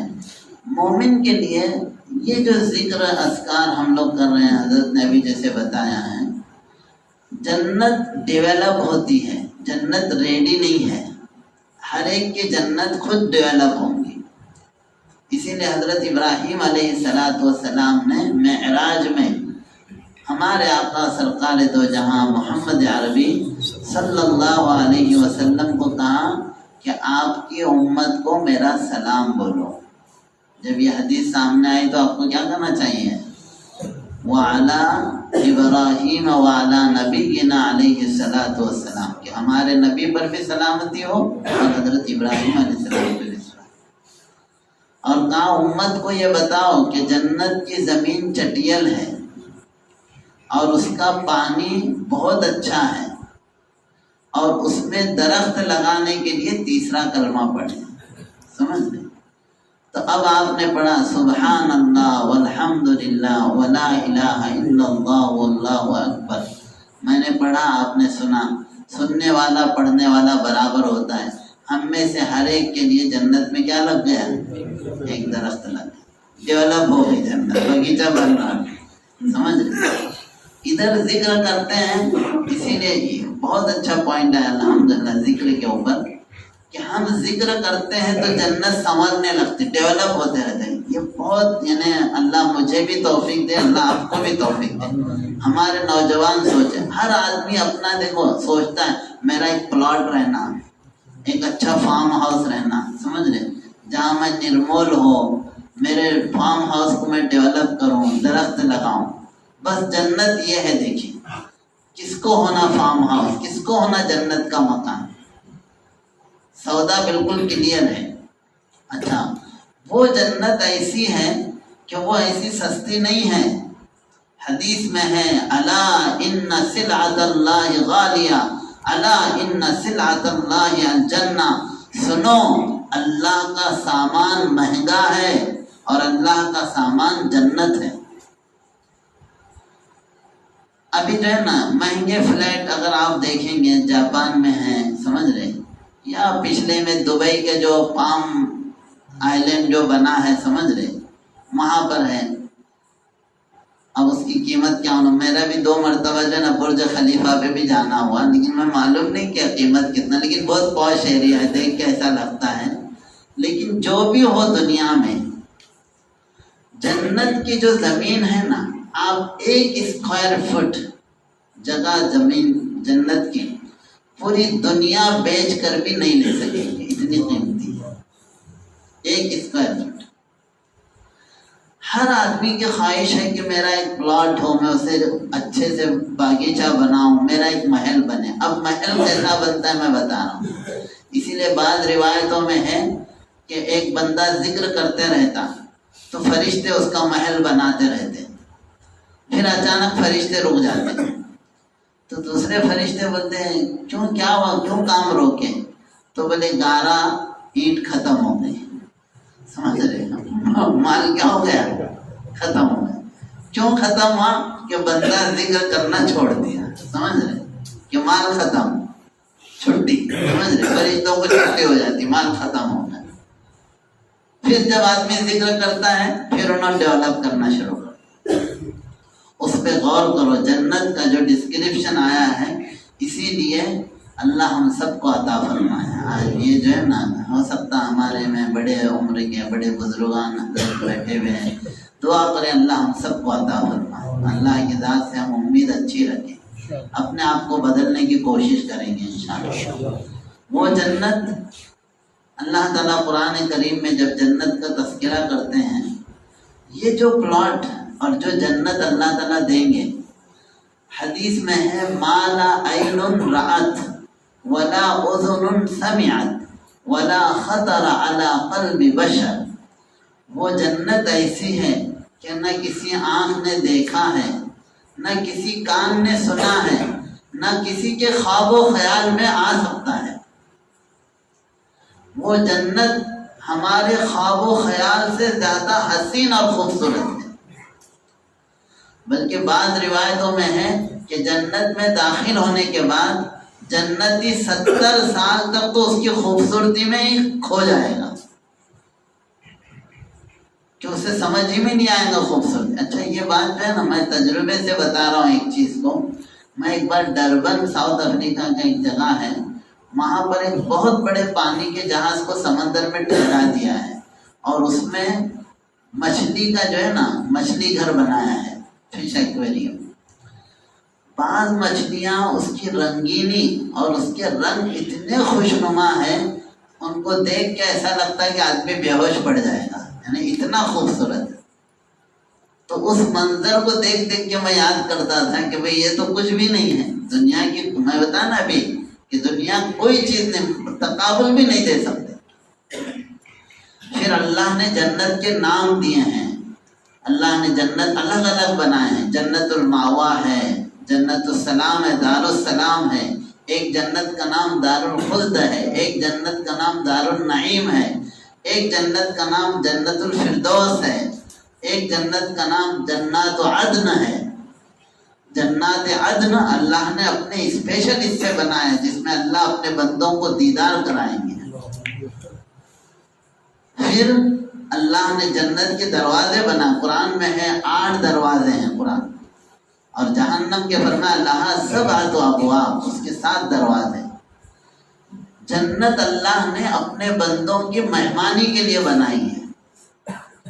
اچھا، جنت کا یہ محل جو ہے نا، احادیث کے اندر ہے کہ اللہ تعالیٰ، اگر ہم قرآن کی تھوڑا سا آیتوں پہ غور کریں، جنت میں اگر ہم نے اللہ کے رسول کی اطاعت کی، جیسے ابھی سنتوں پہ حضرت بات کر رہے ہیں نا، سنتوں سے دیکھیے بہت پیاری چیز ہے یہ، نقش قدم نبی کے ہیں جنت کے راستے۔ بولو آپ بھی ایک مرتبہ، نقش قدم نبی کے ہیں جنت کے راستے، اللہ سے ملاتے ہیں سنت کے راستے۔ مجھے جنت چاہیے تو بس ایک ہی راستہ ہے، اللہ کے نبی کے قدم کو قدم ملا کے چلنا پڑے گا۔ قل ان کنتم تحبون اللہ، تمہیں اگر اللہ سے محبت ہے تو میرے پیچھے پیچھے آؤ۔ اب اللہ نے جنت میں داخلہ جو ہے صرف سنت کے راستے سے، بس اس سے ہٹ کر کوئی اور راستہ لائے گا تو قبول نہیں ہوگا، پھر وہ رد ہوگا۔ ذرا بھی ڈائیورٹ ہو گیا انہیں، ہٹ گیا انہیں، یہ ہائی وے ہے، اہدنا الصراط المستقیم، اے اللہ ہمیں ہائی وے، صراط مستقیم کہتے ہیں وائڈ ہائی وے کو، سمجھ رہے؟ تو اس ہائی وے سے ذرا بھی، وہ سنت کا راستہ ہے، اس سے ہٹے گا آدمی تو گیا۔ پھر اللہ تعالیٰ قرآن کریم میں نقشہ کھینچتا ہے کہ مومنین کو جو ہے نا اللہ تعالیٰ ایسے ہی نہیں لائیں گے جنت میں۔ آپ 24ویں پارے میں پڑھیں، اللہ فرماتے ہیں وَسِيقَ الَّذِينَ اتَّقَوْا رَبَّهُمْ إِلَى الْجَنَّةِ زُمَرًا، اللہ جو ہے نا بلانے کے لیے پروٹوکول ہوگا، وہاں پر ایک نظام ہوگا اللہ تعالیٰ کا، ایسے ہی نہیں، فرشتے جائیں گے لانے کے لیے جنتیوں کو، اور انہیں الگ الگ ڈیلیگیشن کے انداز میں گروپوں میں لے آئیں گے۔ اچھا، جب جنتی جنت میں پہنچ رہے ہوں گے، اچھا دونوں منظر کھینچے اللہ نے، جہنمیوں کا بھی جنتیوں کا۔ جنہوں نے سنت کے راستے پر چل کے جنت کے حقدار بنے ہیں، ان کے بارے میں اللہ فرماتے ہیں وَسِيقَ الَّذِينَ اتَّقَوْا رَبَّهُمْ إِلَى الْجَنَّةِ زُمَرًا حَتَّى إِذَا جَاءُوهَا وَفُتِحَتْ أَبْوَابُهَا، جنتی جب جنت پاس آئیں گے نا تو دروازے پہلے سے کھلے رہیں گے، کیونکہ استقبال میں دروازے کھلے رکھ کے جاتے ہیں کہ مہمان آ رہے ہیں۔ لیکن جہنمی جب جہنم کے پاس پہنچیں گے تو ان کے بارے میں کہا حَتَّى إِذَا جَاءُوهَا فُتِحَتْ أَبْوَابُهَا، وہ جب آئیں گے تو دروازے بند رہیں گے، ان کو بولیں گے، جیسے ہم بولتے ہیں نا ابے رکو، سمجھ رہے، ایسا ہیٹی ان کی بے عزتی کر کر کے لایا جائے گا، رکو ابھی، پھر کھولیں گے، پھر ان کو گھسیٹیں گے جیسا قیدیوں کو گھسیٹا جاتا ہے۔ تو اس جنت کے لیے تھوڑی قربانی دینا پڑے گی، یہ اللہ کا سامان ہے۔ اچھا، جب یہ لائیں گے تو فرشتے کیا بولیں گے؟ سلام علیکم طبتم فادخلوها خالدین، تم پر سلامتی ہو، طبتم، تم تو شاباش لوگ، طبتم، عربی میں طبتم کہتے ہیں واہ واہ کیا کام کیا تم نے، بہت اچھے بہت اچھے، فادخلوها خالدین، اس میں ہمیشہ ہمیشہ رہو۔ پھر اللہ فرماتے ہیں ان الذین آمنوا وعملوا الصالحات كانت لهم جنات الفردوس نزلا خالدین فیہا لا یبغون عنها حولا، جن لوگوں نے ایمان لایا، اچھے عمل کیے، ان کے لیے جنت الفردوس مہمان خانہ ہے، اس میں ہمیشہ ہمیشہ رہیں گے، اور اس سے پلٹنا اور اس کو چھوڑ کے ہٹنا پسند نہیں کریں گے۔ یہ بھی ایک بات اہم ہے، دنیا میں کوئی کہیں بھی مطمئن نہیں ہے، سمجھ رہے، یہاں سے لوگ شہر میں بھاگ رہے، شہر کے لوگ پونا جا رہے، پونا کے لوگ بمبئی بھاگ رہے، بمبئی کے لوگ دبئی دیکھ رہے، سمجھ رہے، دبئی کے لوگ ادھر امریکہ جانا چاہ رہے ہیں، امریکہ کے لوگ برازیل آنا چاہ رہے ہیں، برازیل کے لوگ آسٹریلیا جانا چاہ رہے ہیں، کوئی بھی کہیں اطمینان سے نہیں ہے۔ آپ ایسا سوچتے ہوں گے شاید ہم دبئی جا رہے تو دبئی والے وہاں رہنا پسند کرتے، ایسا نہیں ہے، انہوں بھی ادھر بھاگ رہے ہیں یو کے طرف، کوئی مطمئن نہیں۔ ہاں، جنت ایسی جگہ ہے کہ وہاں سے کوئی آدمی چھوڑنے کو دل نہیں کرے، لا یبغون عنہا حولا۔ اس جنت میں ہر چیز نرالی ہوگی، گھر اس کے جو ہوں گے اللہ تعالی ہمارے سنتوں پر عمل کے حساب سے الگ الگ گھر بنیں گے. یہ دیکھو بہت اہم ہے. میں تو یہ بولتا ہوں ہمیشہ، اگر کسی کو بولے کہ بھئی 4 سال تو یہاں مسجد میں بیٹھ، تجھے ایک پلاٹ ہے نا دبئی میں پام آئلینڈ میں دلاتے، تو انہیں بولے گا 5 سال رکتا میں. سمجھ رہے ہو؟ یا کسی کو بولے کہ ایک قرآن کی آیت یاد کر، تجھے ایک جو ہے نا پورا فلور دیں گے ہم برج خلیفہ میں، تو دیکھو مدرسوں میں جگہ نہیں رہیں گی. اللہ کے وعدوں پر یقین نہیں ہے، اس کا مطلب ہماری کمی کہاں ہے؟ مانو میں جو آنکھ سے دیکھ رہا ہوں یہ غلط ہو سکتا ہے، لیکن نبی نے جو بات کہی ہے وہ برحق ہے. ادھر آنکھ بند کرنا ہے، ادھر وہ جنت کا منظر سامنے آنا ہے. وعدوں پہ یقین نہیں ہے، اس لیے یہ حال ہے ہمارا. یہ برحق ہے. تو جنت کا جو منظر ہے اللہ تعالیٰ نے قرآن کریم میں اس کو ذکر کیا کہ جنتی جب جنت میں لائے جائیں گے تو انہیں کھانا کیسے پیش کیا جائے گا. اللہ اس کو بھی فرماتے ہیں متکئین علی سرر مصفوفہ، کہ ان کو لایا جائے گا، ان کو جو مسیریوں پہ بٹھایا جائے گا، علی سرر موضونہ، ایسے چارپائی اور ایسے جو ہے ان کے مسیریاں ہوں گے بیٹھنے کے جو سونے کا کام کیا ہوا ہوگا اس پہ. سمجھ رہی؟ یہ دنیا کا سونا نہیں، جنت کا سونا ہوگا. متکئین علیہا متقابلین بِأَكْوَابٍ وَأَبَارِقَ یطوف علیہم ولدان مخلدون. اچھا، وہاں پر کام کرنے والے جو ہوں گے اس کا ڈسکرپشن قرآن نے جو دیا ہے، کہا جو بچے ہوں گے جہاں پر جو خدمت کرنے کے لیے ویٹرز جو ہوں گے، تو وہ ویٹرز اتنے خوبصورت پہن کے پھیل رہے ہوں گے کأنہم لؤلؤ منثور، وہ ایسے لگیں گے جیسے بکھرے ہوئے موتی ہیں. اور پھر یطوف علیہم ولدان مخلدون بأکواب واباریک. برتنوں کا ذکر جب قرآن نے کیا ہے جنت کے، تو کہا کہ وہاں پر جو پلانے کے لیے لایا جائے گا بأکواب واباریک، ایسے پیالے بھی ہوں گے جیسے شیرخرمے کے پیالے ہوتے ہیں. سمجھ رہے؟ جسے آزو بازو کڑا نہیں رہتا تو اس کو کوب بولتے ہیں عربی میں، اور ابریک کہتے ہیں جسے پکڑنے کے لیے یہ رہتا، اس کو ابریک بولتے ہیں. اس میں وہ لوگ شراب پیش کریں گے، اور وہ شراب کیسی ہوں گی؟ چھلکتا ہو بکاس معین لا یصدعون عنہا ولا ینزفون، کہ وہ شراب پی کر نہ ان کا سر دکھے گا نہ ان کو جو ہے عقل ان کی ظاہر ہوگی. وفاکہۃ مما یتخیرون، پھر میوے اور پھل لائے جائیں گے. سورہ واقعہ پڑھیں، اسی لیے روزانہ مغرب کے بعد جو سورہ واقعہ پڑھتے ہیں ان کو غریبی نہیں آئی تھی، فاقہ نہیں آتا ہے. اس پر بھی یقین کرو. صحابہ کا یقین دیکھو. حضرت عبداللہ ابن مسعود رضی اللہ تعالیٰ عنہ کو کسی نے کہا حضرت آپ کی بیٹیاں ہیں، ان بیٹیوں کو کیا تو ذرا نصیحت، یعنی کچھ وصیت کرنا تھا، کچھ ان کے لیے بندوبست کرنا تھا. اب کیا آپ ہمیشہ رہنے والے، کیا بچوں کو بندوبست کرو؟ تو حضرت عبداللہ ابن مسعود نے کیا کہا؟ میں نے بندوبست کر دیا، ان کو میں نے سورہ واقعہ یاد دلا دیا ہے. اگر وہ سورہ واقعہ پڑھیں گے تو کبھی فاقے سے دو چار نہیں ہوں گے. یہ ان کا یقین کا لیول تھا. تو شام میں سورہ واقعہ، مغرب کے بعد سورہ واقعہ جو ہے نا روزانہ اس کو بھی معمولات میں بناؤ. رات میں سورہ واقعہ پڑھنا. اسی طرح سے میں نے پچھلے میں کہا تھا سورہ حشر کی آخری 3 آیتوں کے سلسلے میں کچھ ذکر ایسے ہیں جو اپنے روز کی زندگی میں اسے ضروری طور پہ شامل کرو. سید الاستغفار ہے، اللہم انت ربی لا الہ الا انت خلقتنی وانا عبدک وانا علی عہدک ووعدک ما استطعت اعوذ بک من شر ما صنعت ابوء لک بنعمتک علی وابوء بذنبی فاغفر لی فانہ لا یغفر الذنوب الا انت. یہ اس کو سید الاستغفار کہا گیا حدیث میں. جو شخص ایک مرتبہ یہ پڑھے گا، اگر اس رات میں اس کا انتقال ہوا تو وہ شہید مرا. اب آپ کا عمل کتنا ہوا؟ 1 منٹ لگا مجھے پڑھنے. میں اس لیے بھی پڑھا کہ تاکہ آپ سب کو بھی اس کا ثواب ملے. اب آج رات میں ہمارا انتقال ہوا تو گناہ تو سب معاف ہو گئے. سید الاستغفار یہ ہے کہ جو یہ پڑھا اس کے سارے گناہ معاف ہو جائیں. تو ذکر کی طاقت کو اپنانا ہے.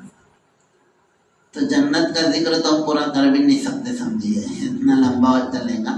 تو میں یہ کہہ رہا تھا کہ جنت جو ہے نا، پھر اللہ تعالیٰ اس کو ڈیولپ کریں۔ جنت میں الگ الگ ہے، بعض جنت کے جو محل ہوں گے وہ سونے چاندی کے اینٹ کے ہوں گے، ان کا کارا مشق ہونا، بعض ہوں گے ہیرے کے ہوں گے، بعض حضرت خدیجہ رضی اللہ عنہا کو اللہ تعالیٰ نے وعدہ کیا، ایک مرتبہ حضرت جبرائیل آئے اور کہا کہ خدیجہ کو اللہ تعالیٰ سلام سناتے ہیں اور ان کو وعدہ کرتے ہیں ایک موتی کے محل کا، وہ ایسا موتی مجوف، کھوکھلا موتی، کہ باہر کا اندر کا دکھنا، مطلب اس طرح سے اس میں کوئی جوڑ توڑ نہیں ہے۔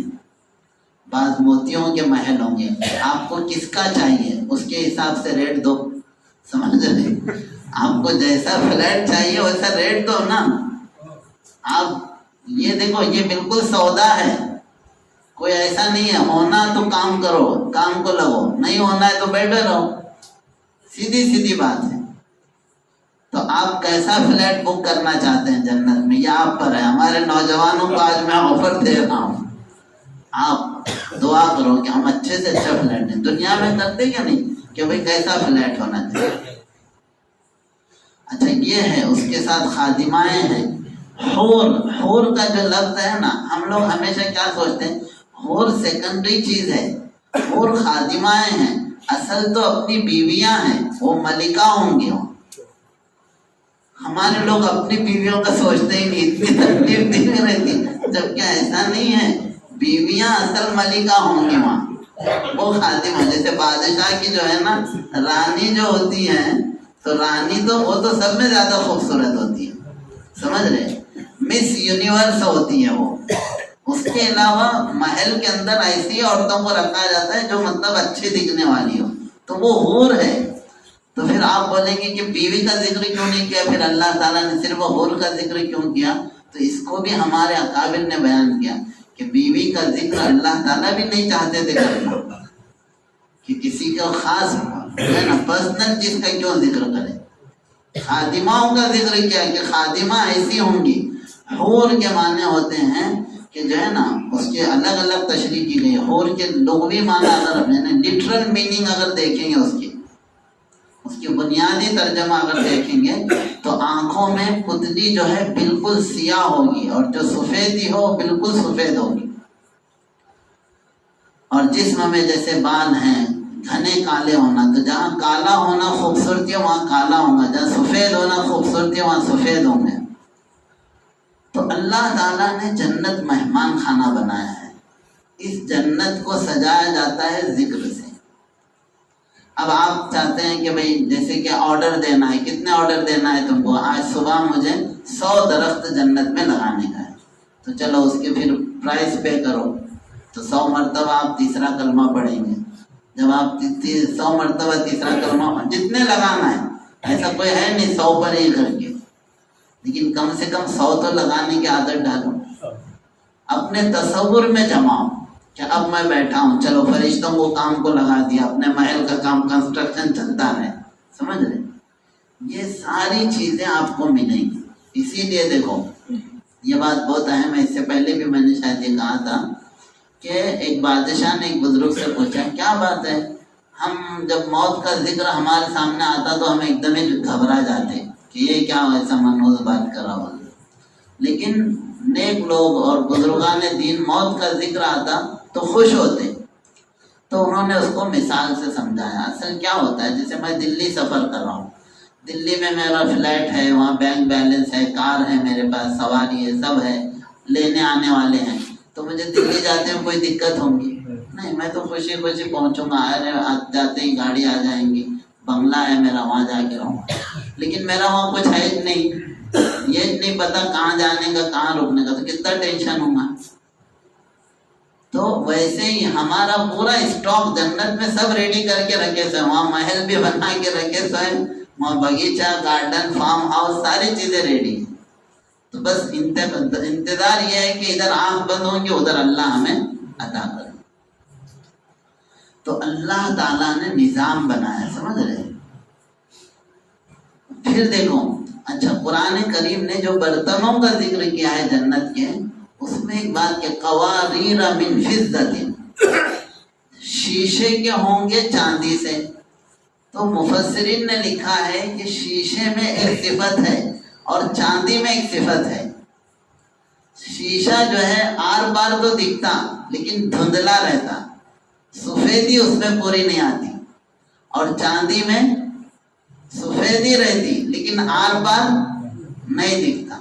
تو وہ جو کلر ہوگا برتنوں کا، وہ رنگ اس کا چاندی طرح دکھے گا، اور آر بار دکھنے میں وہ کیسے رہیں گے؟ شیشے کے جیسے رہیں گے. اور پھلوں کا ذکر جب اللہ تعالیٰ کرتے ہیں، سورہ واقعہ اصل میرے ذہن میں گھوم رہا ہے اس وقت، سورہ واقعہ کی وہ آیت وَفَاكِهَةٍ مِّمَّا يَتَخَيَّرُونَ وَلَحْمِ طَيْرٍ مِّمَّا يَشْتَهُونَ، جو ان کی چاہت ہوں گی ویسا پرندوں کا بھنا ہوا گوشت ان کے سامنے کر دیا جائے. پھر کیا ہے؟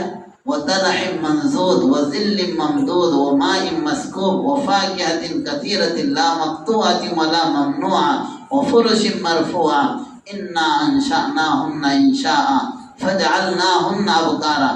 جنتیوں کو یہ سب آیتوں کے خلاصے سے ایسا لگتا وہاں کھانے کو آدمی گھبرائے گا بھی نہیں کہ پیٹ بڑھ جائے گا، سمجھ رہے، موٹا پڑ جاؤں گا، ایسا بھی نہیں ہوگا. ہمیشہ نوجوان ایک رت پہ رہیں گے اللہ تعالیٰ. یہ سب جنت کی نعمتیں ہیں. میں ابھی کچھ بھی نہیں، ابھی تو ذکر شروع چھیڑا تھا، لیکن مجھے خود لگ رہا ہے کہ وہ بہت گہرائی تک جائیں گے تو ٹائم پہ اپنے بس جائیں. لیکن میں یہ بتا رہا تھا کہ یہ جنت ہے، اس کو ہم آباد کیسے کریں گے؟ اس کو بنانا ہے اپنے کو. ہر ایک چاہتے ہیں کہ نہیں اچھے سے بنے، اس کو اچھے ڈیولپ کرنا ہے نا اپنے کو، کہ تاکہ اپن اس میں کتنے دن رہنا ہے. اچھا دنیا میں تم اچھے سے اچھا فلیٹ لیا. اچھا ایک بات اور دیکھو، دنیا میں سمجھو آپ نے بیسٹ فلیٹ لیا. اب دبئی میں جیسے ایک وقت تھا کہ کنسٹرکشن میں وہ لوگ فخر کرتے تھے اس چیز کو، سب میں لمبی بلڈنگ وہاں بنائی گئی. ایک مرتبہ میں سمندر کے کنارے ٹھہر کے ان چیزوں پہ غور کر رہا تھا. ہر بلڈنگ کا لک الگ ہے، ٹھیک ہے نا. اب ایک آدمی ایک لک کی بلڈنگ بنا لیا، اس کے سامنے دوسرا اس سے اچھا لک کا لے کر آیا. سمجھ لیں، سامنے کا جو لک ہوتا ہے اسے انگریزی میں فساد بولتے ہیں. سمجھ لیں، ہمارے یہاں فساد مانے تباہی، لیکن انگریزی میں فساد کے کیا معنی آتے ہیں؟ بلڈنگ کے سامنے کا جو لک ہوتا ہے اسے. تو وہ لک جو ہے نا، اب مثال طور پر ایک لک بن گیا، اب وہ دوسرے سامنے والا اس سے اچھی لایا تو انہیں اب زندگی بھر اڑتے رہیں گا، یار سنا میرے دماغ میں ویسے آئیڈیا نہیں آئی، ویسے آئیڈیا نہیں. حدیث میں ہے کہ جنت میں جنتی جیسا جیسا ذہن بدلے گا اللہ ویسا ویسا اس کا لک بدلے گا. فرنیچر کے بارے میں آدمی ہر سال چاہتا کہ سیٹنگ بدل دو، فرنیچر بدل دو، جب آدمی ہر دن بدلے. اچھا لباس کے بارے میں جو ذکر ہے نا، کم سے کم جو ہے نا میچنگ کا مسئلہ حدیث میں ہے کہ ایک دوپٹہ حور کا پوری دنیا مل کر اس کی قیمت نہیں ہو سکتی. اور جو کپڑے پہنے کی 70,000 کلر اس کے اندر ہوں. یہ نعمتیں ملنے والی ہیں کس پر؟ اللہ کو یاد کرنے پر. ہاں اب آؤ آگے. میں نے ایک جنت بولا تھا جو بہت زیادہ ہائی فائی جنت ہے، وہ ہے جنت عدن. وہ کس کو دیں گے اللہ؟ اس کا ذکر اللہ تعالیٰ سورہ الف لام میم سجدہ میں کرتے. جو جمعہ کی فجر کی نماز میں ہم لوگ 2 صورتیں پڑھتے ہیں، یہ دونوں صورتوں میں بھی یہ ذکر ہے جنت کا. سمجھ رہے؟ الف لام میم سجدہ اور سورہ دہر، دونوں بھی صورتوں کی چند آیتیں میں نے بیچ بیچ میں سنائی آپ کو. الف لام میم سجدہ میں کہتے ہیں اللہ تعالیٰ تتجافى جنوبهم عن المضاجع يدعون ربهم خوفا وطمعا، کہ وہ لوگ جن کے بازویں بستر سے الگ رہتی ہیں رات میں، یعنی تہجد پڑھتے ہیں، رات میں عبادت کرتے ہیں، تو اللہ فرماتے ہیں فلا تعلم نفس ما اخفي لهم من قرة اعين، جو آنکھوں کی ٹھنڈک ملنے کے لیے میں نے تیار کر رکھا ہے ان کے لیے کوئی جان بھی نہیں سکتا. تو یہ جنت ہے. ہمارے نوجوانوں کو اگر کچھ حاصل کرنا ہے تو اس پہ لگاؤ. کسی خاکی پہ مت کر خاک اپنی جوانی. سمجھ، جس سے بھی محبت کرو تم کیا ہونے والا، یا تو تم اس کو چھوڑیں گے نہیں تو انہیں تو ایک دن تم کو چھوڑ کے جائیں گے. ولید ابن عبد الملک، بات ختم کرنے کی طرف آ رہا ہوں، یہ خاکی سے یاد آیا مجھے. ایسا ٹھیک ہے چلو انشاءاللہ تعالیٰ ذرا بہت زیادہ دیکھنا. اچھا سنو، بہت سارے واقعات اس سے ریلیٹڈ ہیں. عمر ابن عبدالعزیز رحمۃ اللہ علیہ کو تو آپ جانتے ہیں کہ وہ جو ہے نا بہت احتیاط سے زندگی گزاری. انہوں نے حکومت کا ایک پیسہ انہوں نے کبھی لیا نہیں. ان کے واقعات آپ سنتے رہتے ہیں، وہ نہیں سنانا ہے مجھے. ان کے بعد ولید آیا. یہ جو ہے نا احتیاط نہیں کرتا تھا. اس کو جو ہے ایک باندی سے محبت ہو گئی، اس کا نام تھا حبابہ. تو اس نے ایک دن کہا کہ لوگ یہ کہتے ہیں کہ کوئی بادشاہ آج تک تاریخ میں، اتہاس میں ایسا نہیں گزرا جس کے 24 گھنٹے میں کوئی دکھ کی خبر نہ آئی ہو. سمجھ رہے؟ اور یہ بات صحیح ہے، سمجھ رہے؟ تھوڑی بہت ذمہ داری رہتی ہے. ہمارے حضرت جو ہے مہاراشٹر کے صدر ہیں، کوئی لمحہ ایسا نہیں گزرتا ابھی خوشی کی خبر تو نیکسٹ مومنٹ کوئی تو غم کی خبر، کہاں تو کچھ ہوا، کدھر تو کچھ ہوا. تو بادشاہ کو تو ملک بھر سے آنے والی خبریں، تو جہاں تھوڑی خوشی ہوئی کہ غم کی خبر آتی. تو اس نے کیا بولا، یہ بات کو میں جھوٹ کر کے دکھاتا. کیسا جھوٹ کر کے دکھاتا؟ بولے میں کوئی غم کی خبر لیتا ہی نہیں. تو اس نے کہا میری سب سے زیادہ محبوبہ باندی حبابہ کو بلاؤ اور بولے محل کے سب دروازے بند کر دو، کوئی بھی نیگیٹو نیوز نہیں لانے کا میرے پاس. بولے 24 گھنٹے میں ذرا سکون سے گزارنا چاہتا ہوں. یہ بول کر اس نے محل میں بیٹھا، مانڈی پہ جو ہے اپنی باندی کا جو جس سے زیادہ اس کو بہت زیادہ محبت تھی، سر رکھ کے اسے انگور کھلا رہا تھا. تو وہ انگور حلق میں اٹک گیا اس کے. اٹکا تو انہیں ایسا تڑپنے لگی، تو انہیں اب سب محل کے دروازے بند. اتنا بھاگم بھاگ کیا، اللہ کو شاید سبق دینا تھا. وہ باندھی مر گئی. تو ولید پاگل ہو گیا، زیادہ جیا نہیں، اس کے بعد مر گیا انہیں مہینے کے اندر. جس دن کو وہ سب میں زیادہ خوشی سے منانا چاہتا تھا، وہی دن اس کے غم کا دن بنا. تو الا بذکر اللہ تطمئن القلوب، جو دلوں کا سکون، دنیا کا بھی سکون، آخرت کا سکون تو اللہ دیں گے ہی، لیکن جو آخرت کا غم بنائیں. تو میں جو ہے نا بات کو یہاں کھینچ کر لا رہا تھا کہ ہم ذرا سودا کریں اللہ کے ساتھ. اللہ نے جو ہے سودا کیا ہے، جنت کو اپنے کیسے ڈیزائن کرنا ہے. تو ہر ایک کو ادھیکار ہے اپنی جنت خود ڈیزائن کرے گا. اللہ نے اس کے لیے فکس کیا ہے، جتنا اچھا، جتنی بڑی جنت چاہیے، جیسی جنت چاہیے، آپ کے ہاتھ میں. جنت میں اللہ تعالیٰ کیا دیں گے؟ ایک سوال. یہ تو سب چیزیں میں نے بیان کی، یہ ہمارے تصور سے باہر ہے یہ چیزیں. وَلَكُمْ فِيهَا مَا تَشْتَهِي أَنفُسُكُمْ وَلَكُمْ فِيهَا مَا تَدَّعُونَ. یہ آیت میں پورا خلاصہ ہے. تم جو چاہیں گے تم کو اللہ خدا ہی دے دیں گے جنت. سمجھ رہے؟ اس لیے اللہ تعالیٰ فرماتے ہیں کہ اے بندے، اب دنیا میں وہ کر جو میں چاہتا ہوں، تو میں قیامت کے بعد وہ کروں گا جو تو چاہے. اور اگر اب تو نے وہ نہیں کیا جو میں چاہتا ہوں، تو پھر ہوگا تو وہی جو میں چاہوں گا، جو تو چاہے گا نہیں ہو سکتا. اس لیے سودا ہے یہ، کوئی ہوشیاری نہیں ہے. اب جس کو ہوشیاری، اسی لیے نبی کی سنت پہ چلنا اپنے فائدے کے لیے ہے. کوئی نبی پہ احسان نہیں ہے، نہ کسی اور پہ احسان ہے. نبی تو محسن تھے ہمارے، کہ انہوں نے جنت کا راستہ ہمیں کلیئر کری. اسی لیے حدیث میں آخری مرتبہ میں اللہ کے رسول نے فرمایا ترکتکم علی المحجۃ البیضاء لیلھا کنہارھا، میں تم کو ایک ایسے روشن راستے پر چھوڑ کے جا رہا ہوں، اس پہ رات بھی دن جیسی.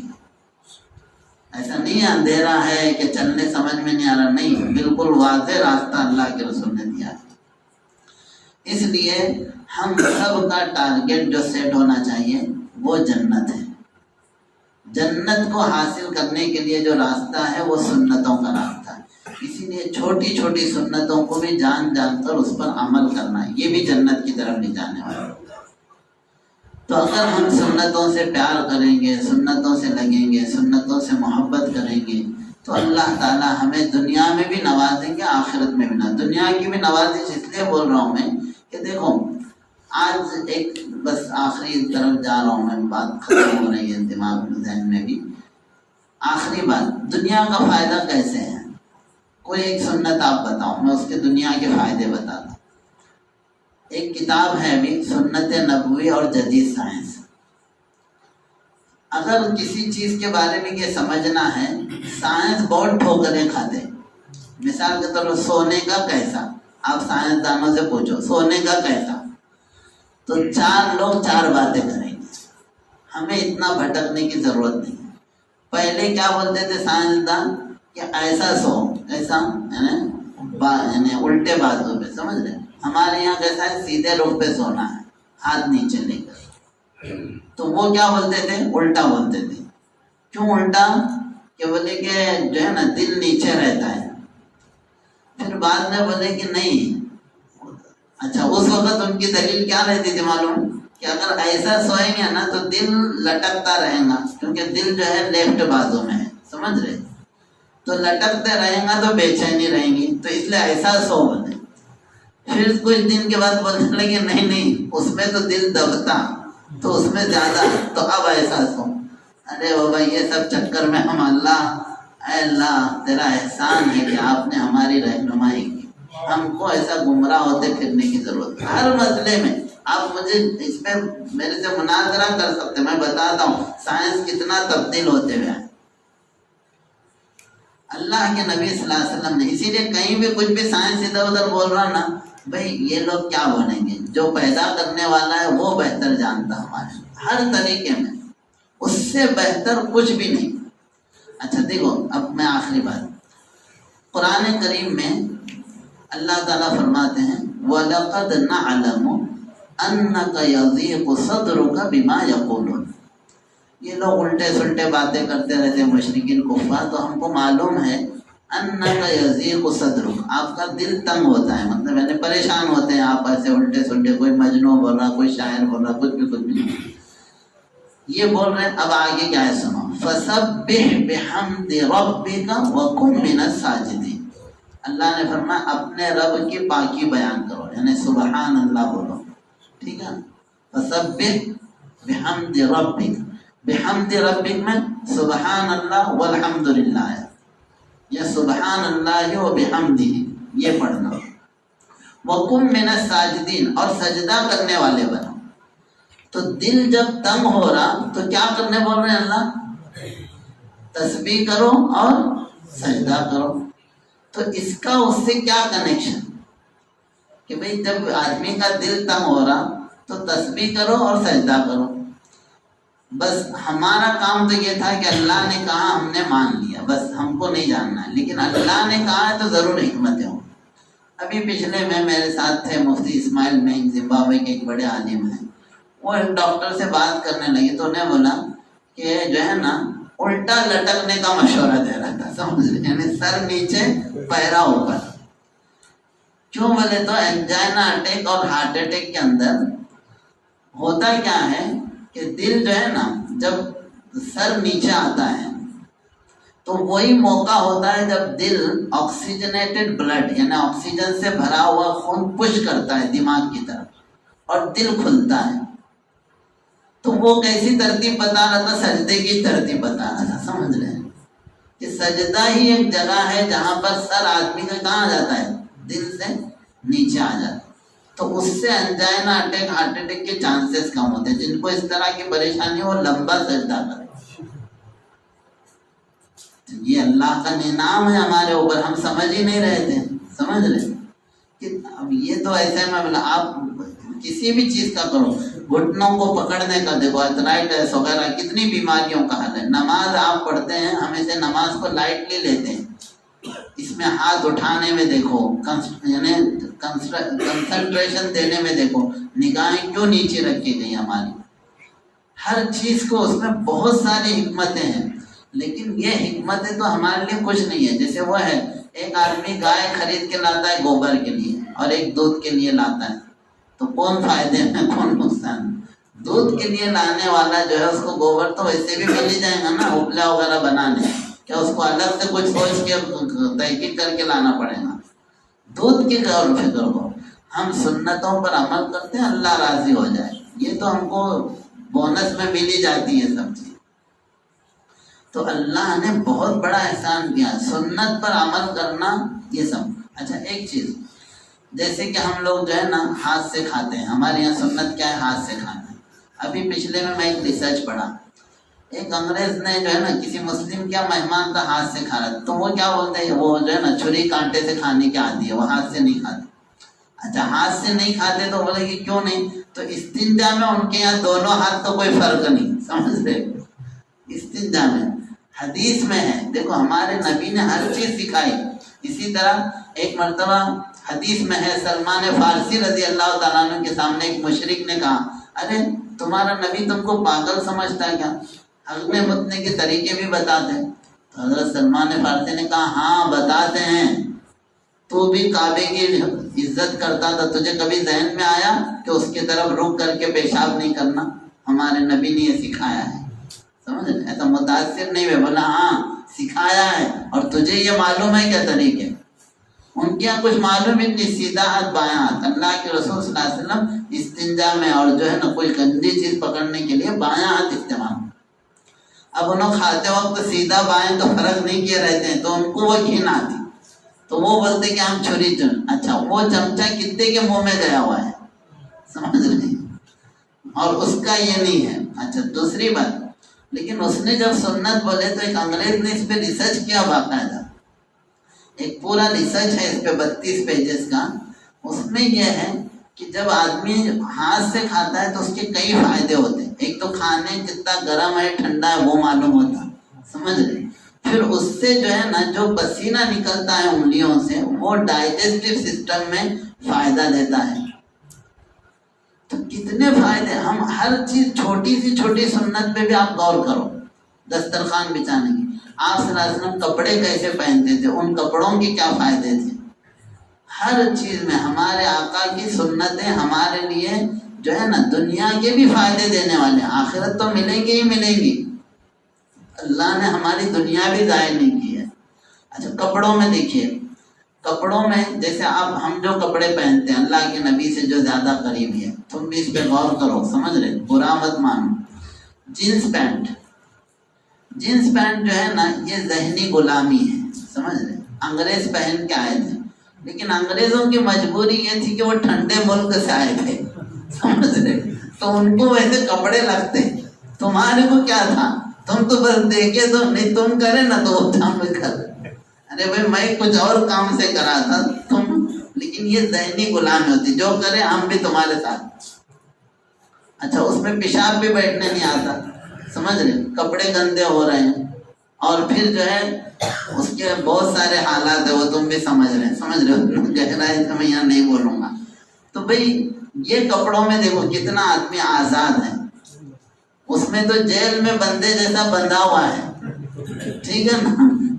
کتنی پریشانی سے، بس فیشن کے نام پر بہے جا رہے ہیں، اپنی راحت بھی نہیں دیکھ رہے ہیں۔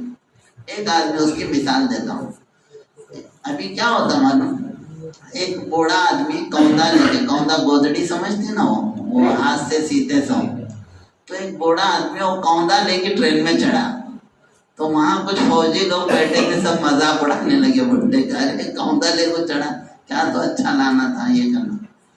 ادھر تو اپنے یہاں ٹھنڈی نہیں ہے، جب بھوپال سے آگے گاڑی جاتی دلی کے تو رات میں کیسی ٹھنڈی ہوتی معلوم ہے، تو بہت ٹھنڈی ہونے لگی تو بڈھا اپنا کوندا لے کے سو گیا آرام سے۔ انہوں کانپنے لگے نا، تو بولے کہ ارے یار تھا نا انہیں چھوچار تو کیا تو ہم تھے۔ یہ ہے دنیا میں ہم پر ہنسیں گے لوگ، یہ کپڑوں پہ، ہمارے عادتوں پہ، ہمارے اس پہ، ہم کیسے دکھتے، ہم اپ ٹو ڈیٹ دکھ رہے بول کے ہم پر ہنس رہے، ٹھیک ہے ہنسو کوئی بات نہیں۔ فسوف تری اذا انکشف الغبار افرس تحت رجلک ام حمار۔ جب یہ دھول بیٹھیں گے نا، اس سے پہلے میں نے اس کی تشریح کی تھی کہ جب صحرا کے اندر ہوا ہوتی ہے اور دھول اڑتی ہے تو پورا لال لال ہو جاتی وہ ریت کی، تو اس وقت یہ بھی نہیں سمجھ میں آتا کہ میں اونٹ پہ بیٹھے سوں کہ گھوڑے پہ ہوں کہ گدھے پہ ہوں۔ تو شاعر کہتا ہے عنقریب جب غبار بیٹھ جائے گا نا تب پتا چلے گا کہ گھوڑے پہ سوار تھا کہ گدھے پہ تھا۔ دنیا میں مذاق اڑا رہے ہمارے کپڑوں پہ، اڑاؤ، ہم کو کیا پڑی، یہ تو اپنی بات ہے کہ اپنے کو کتنا یقین ہے اپنے نبی پر۔ بھائی میں خوشحال ہوں، مجھے ڈھیلا ڈھالا پسند ہے، میں اچھا ہوں، بس تم ہنسنے کا ہے تو ہنسو، کیا تو کرو، وہ جیسے گودڑی والے تم کو کیا تو کرو، رات بھی تو مجھے نیند آرام سے تو آئیں گی، تم ہنس ہنس کے پریشان ہونے کا آگے کیا مطلب ہے، سمجھ رہے؟ یہ حال ہو رہا، ایسا متاثر نہیں ہونے کا۔ اسی لیے حضرت ربیعی ابن عامر جب گئے تھے کسریٰ کے دربار میں تو کپڑے سیدھے سادے تھے، تو بولے کہ یہ کپڑے نہیں، ہمارے بادشاہ کے جیسے کپڑے، نہیں ہم یہی پہن کے جاتے ہیں، ہم اللہ کے نبی کے دربار میں یہ پہن کے جاتے تو اور کون سا دربار ہے، یہیں آئیں گے۔ اچھا تلوار ان کی ٹوٹی ہوئی تھی، سمجھ رہے، اس میں تلوار میں بھی یہ تھا، تو پھر بولے کہ ایسی ٹوٹی ہوئی تلوار سے سپر پاور کو چیلنج کریں گے، تو بولے تلوار دیکھیں، بازو تھوڑی دیکھیں ہمارے سے، سمجھ رہے، بازو ہمارے کہاں دیکھیں، تلوار ہی دیکھیں۔ تو اچھا ایسی بات ہے، تو لاؤ بولے سب میں زیادہ مضبوط ڈھال جو ہو سکتی لے کر آؤ۔ تو دو لوگ جو ہے نا ڈھال پکڑے، جو مضبوط ڈھال مانی جاتی تھی، ان کے ایک وار میں 2 ٹکڑے ہوئے۔ تو یہ ہوتا ہے سمجھ رہے مومن کا۔ تو ایسا دوسروں کے چکر میں آ کے ہمارے نوجوان ایک پیئر پریشر بولتے ہیں اس کو، کالج کی زندگی میں پیئر پریشر مطلب دوسرے سب کر رہے تو ہم بھی کر رہے، دوسروں کا دیکھا دیکھی۔ تو یہ چکر چھوڑو، اپنے لیے ہمارے نبی کافی ہے۔ کیا ہے وہ حضرت علامہ اقبال کا ایک شعر ہے، بلبل کو پھول بس، کیا ہے اس کا پہلا؟ ہاں بولو، نہیں وہ نہیں، ہاں وہ تو ایک دوسرا شعر ہے، ہاں پروانے کو نہیں، پروانے کو شمع، بلبل کو پھول بس، میرے صدیق کے لیے تو اللہ کا رسول بس، یہ اس طرح سے شعر ہے ان کا۔ اور وہ جو حضرت امیر صاحب اپنے اشارہ دے رہے ہیں وہ بھی شعر بہت اہم ہے۔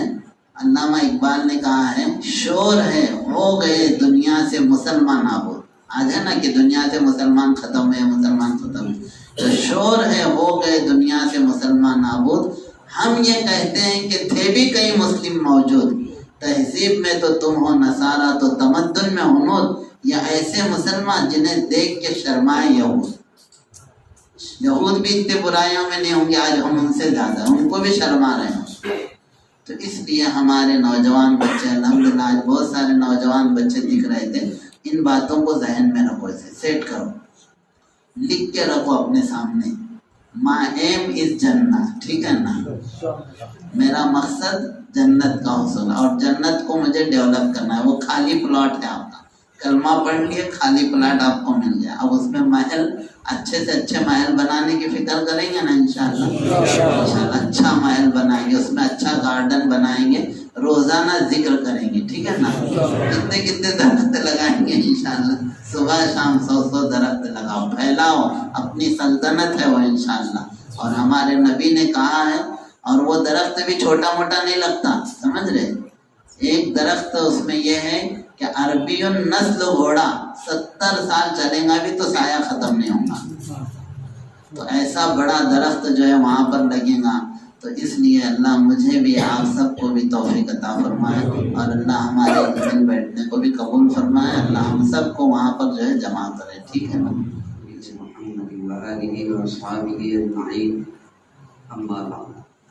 فقد قال الله تبارك وتعالى في القرآن المجيد والفرقان الحميد، أعوذ بالله من الشيطان الرجيم، بسم الله الرحمن الرحيم، وأما من خاف مقام ربه ونهى النفس عن الهوى فإن الجنة هي المأوى، صدق الله مولانا العظيم۔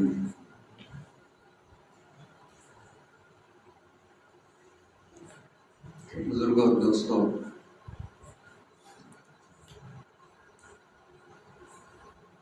مولانا کے بیان کے بعد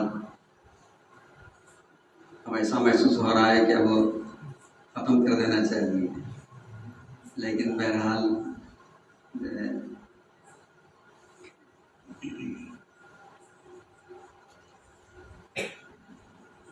تصوف و سلوک میں دو چیزوں پر زیادہ توجہ دی جاتی ہے، ایک ہے ارادہ اور دوسری ہے توجہ۔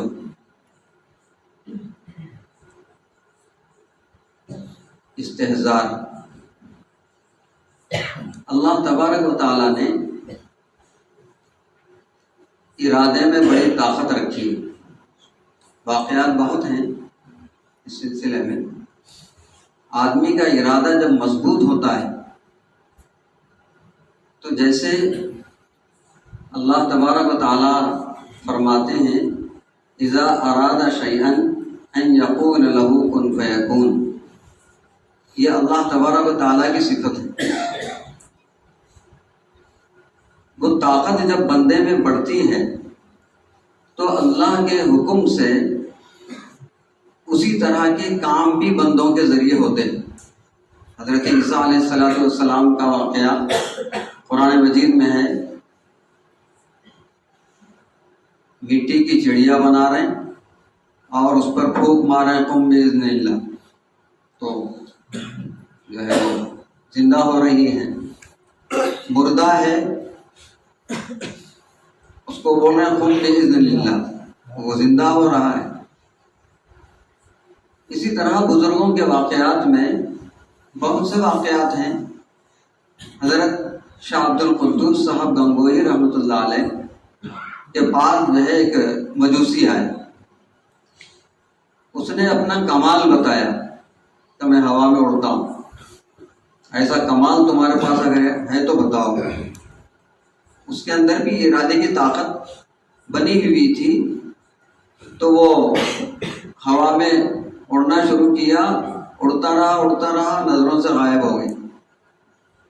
کہتے ہیں کہ حضرت نے اپنے کھڑاوے کو اشارہ کیا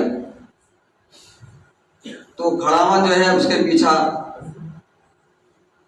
کرنا شروع کیا اور سر پر مارتے ہوئے اس کو نیچے لے کر آیا۔ یہ ارادے کی طاقت ہے۔ اسی طرح استحضار ہے، ہر وقت اللہ تبارک و تعالیٰ کا دھیان ہمارے اندر موجود رہے۔ ذکر میں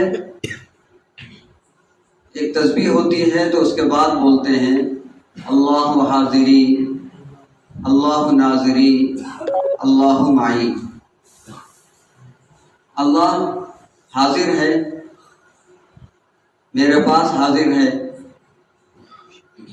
اللہ ناظری، اللہ مجھ کو دیکھ رہا ہے۔ اللہ معی، اللہ میرے ساتھ ہے۔ یہ اللہ تبارک و تعالیٰ کا استحضار ہے۔ جب یہ چیز بندے کے دھیان میں رہے گی تو آپ بتائیں کہ گناہ کیسے ہو سکتا ہے؟ اللہ دیکھ رہا ہے، اللہ موجود ہے، تو گناہ کیسے جو ہے کر سکتا ہے؟ گناہ کرتے ہوئے آدمی غافل رہتا ہے، یہ سمجھتا ہے کہ مجھے کوئی دیکھ رہا نہیں، تو کرتا ہے دھڑلے سے۔ اور جب یہ دھیان ہمارا پختہ ہو جائے کہ اللہ تبارک و تعالیٰ ہے، دیکھ رہا ہے، میرے ساتھ ہے، تو پھر گناہ نہیں ہوتا۔ امام غزالی رحمۃ اللہ علیہ نے واقعہ لکھا ہے، باپ بیٹے راستے سے جا رہے تھے، کہیں باغ آیا تو باپ کا دھیان آیا کہ یہاں سے جو ہے کچھ نکال لیں، لے لیں۔ تو اس نے بچے سے کہا کہ بیٹا تم یہاں ٹھہرو، میں جاتا ہوں اندر، لے کر آتا ہوں، کوئی آیا تو بولنا۔ تو باپ جو ہے ایسا گیا ہی تھا باغ میں، تو بیٹے نے جو ہے پکار کر رہا کہ آ گیا، دیکھ رہا ہے۔ تو فوراً آ گیا بھاگ کر، پوچھا کہ بھی کون آیا، کون دیکھ رہا ہے؟ تو اس نے کہا کہ اللہ۔ یہ ان چیزوں کی مشق ہوتی ہے، اور یہی چیز جو ہے بندے کو برائیوں سے بچاتی۔ اب رہا مسئلہ ذکر و اذکار کا، جیسے تفصیل سے جو ہے بات آئی ہے، اور اس چیز سے ہم کو بھی خوش ہونا چاہیے کہ اللہ تبارک و تعالیٰ ہم کو ذکر و اذکار کی توفیق دیتا ہے، دے رہا ہے۔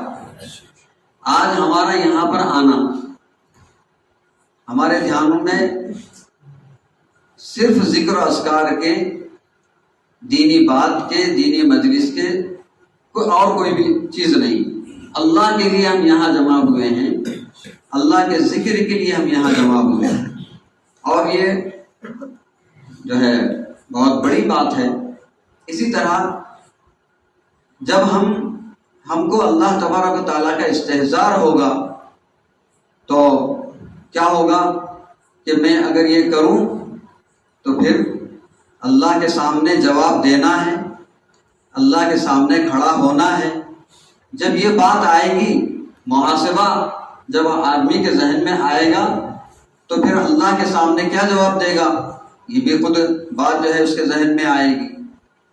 تو یہ بھی ایک اللہ تبارک و تعالیٰ کی نعمت ہے کہ بندہ گناہ سے بچ جائے گا. ہارون رشید اور ان کی اہلیہ زبیدہ، ان دونوں میں جو ہے کچھ جھگڑا ہوا، تو میں ہو گئی. تو بیگم صاحب نے ہارون رشید سے کہا کہ تم جہنمی ہو. ان کو بھی آیا غصہ. انہوں بولے اگر میں جہنمی ہوں تو تجھے طلاق. غصے میں جو ہے بات تو نکل گئی، لیکن بھئی وہ تو زبیدہ تھی، محبت بھی تھی، بیوی تھی. اب ہو گئے پریشان، اب کیا کرنا ہے، اس کا مسئلے کا حل کیا ہے. جو ہے پوچھا گیا مسئلہ علماء سے کہ بھی اس کا مسئلے کا حل کیا ہے. تو ایک سرسری جواب یہ آیا کہ جنتی جہنمی ہونا ہم تو طے نہیں کر سکتے اور یہ بتایا نہیں جا سکتا ہے، تو کیا ہوں گا کچھ پتا نہیں. اس طرح سے بات سامنے آئی. امام شافعی رحمۃ اللہ علیہ بچے تھے چھوٹے، انہوں نے جو ہے کہا کہ میں اس کا جواب میں دیتا ہوں. سوال آپ کا ہے، جواب میرا ہے. سوال کرنے والا چھوٹا ہوتا ہے، جواب دینے والا بڑا ہوتا ہے. تو آپ تخت سے نیچے آئیں، میں اوپر بیٹھ کر جواب دوں گا. تو ٹھیک ہے بھی، ان کا بھی مسئلہ حل کرنا تھا. بچہ ہے لیکن ہم مسئلہ حل کرنے والا ہے تو چلو بھائی بہت اچھی بات ہے، کیا بولے سو کریں گے.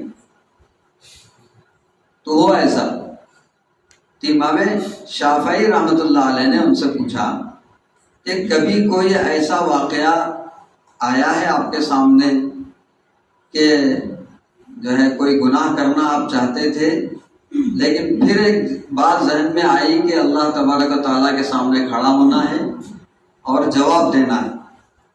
انہوں نے کہا کہ ایسا تو ہوا ہے اس طرح سے گناہ کرنا چاہتے تھے لیکن یہ اللہ کا دھیان جب آیا تو اس وقت جو ہے پھر گناہ سے میں رک گیا. تو حضرت امام شافعی رحمۃ اللہ علیہ نے یہ آیت پڑھی، وَأَمَّا مَنْ خَافَ مَقَامَ رَبِّهِ وَنَهَى النَّفْسَ عَنِ الْهَوَىٰ فَإِنَّ الْجَنَّةَ هِيَ الْمَأْوَىٰ. کہ جو شخص کسی برائی سے اللہ کے خوف کی وجہ سے رک گیا ہے، فَإِنَّ الْجَنَّةَ هِيَ الْمَأْوَىٰ، تو جنت اس کا ٹھکانہ ہوگا. تو معلوم یہ ہوا کہ آپ جنتی ہیں، لہذا جو ہے زبیدہ کو طلاق نہیں ہوئی. بہرحال جو ہے ہماری مجلسیں اللہ تبارک و تعالیٰ اس کو قبول فرمائے. بڑی اچھی پیاری پیاری باتیں جو ہے سامنے آئی ہیں. ہمت کریں اور ارادہ کریں، کوئی مشکل نہیں ہے. دنیا کے لیے ہم مشکل سے مشکل چیزیں جو ہے کر لیتے ہیں، لیکن اللہ کو حاصل کرنے کے لیے، جنت کو حاصل کرنے کے لیے، آخرت اپنی بنانے کے لیے اگر ہم کوششیں کریں گے، یہ کوشش بالکل بھی ضائع نہیں جائے گی. اللہ تبارک و تعالیٰ سے دعا ہے کہ اللہ تعالیٰ صحیح اعمال کی توفیق عطا فرمائے.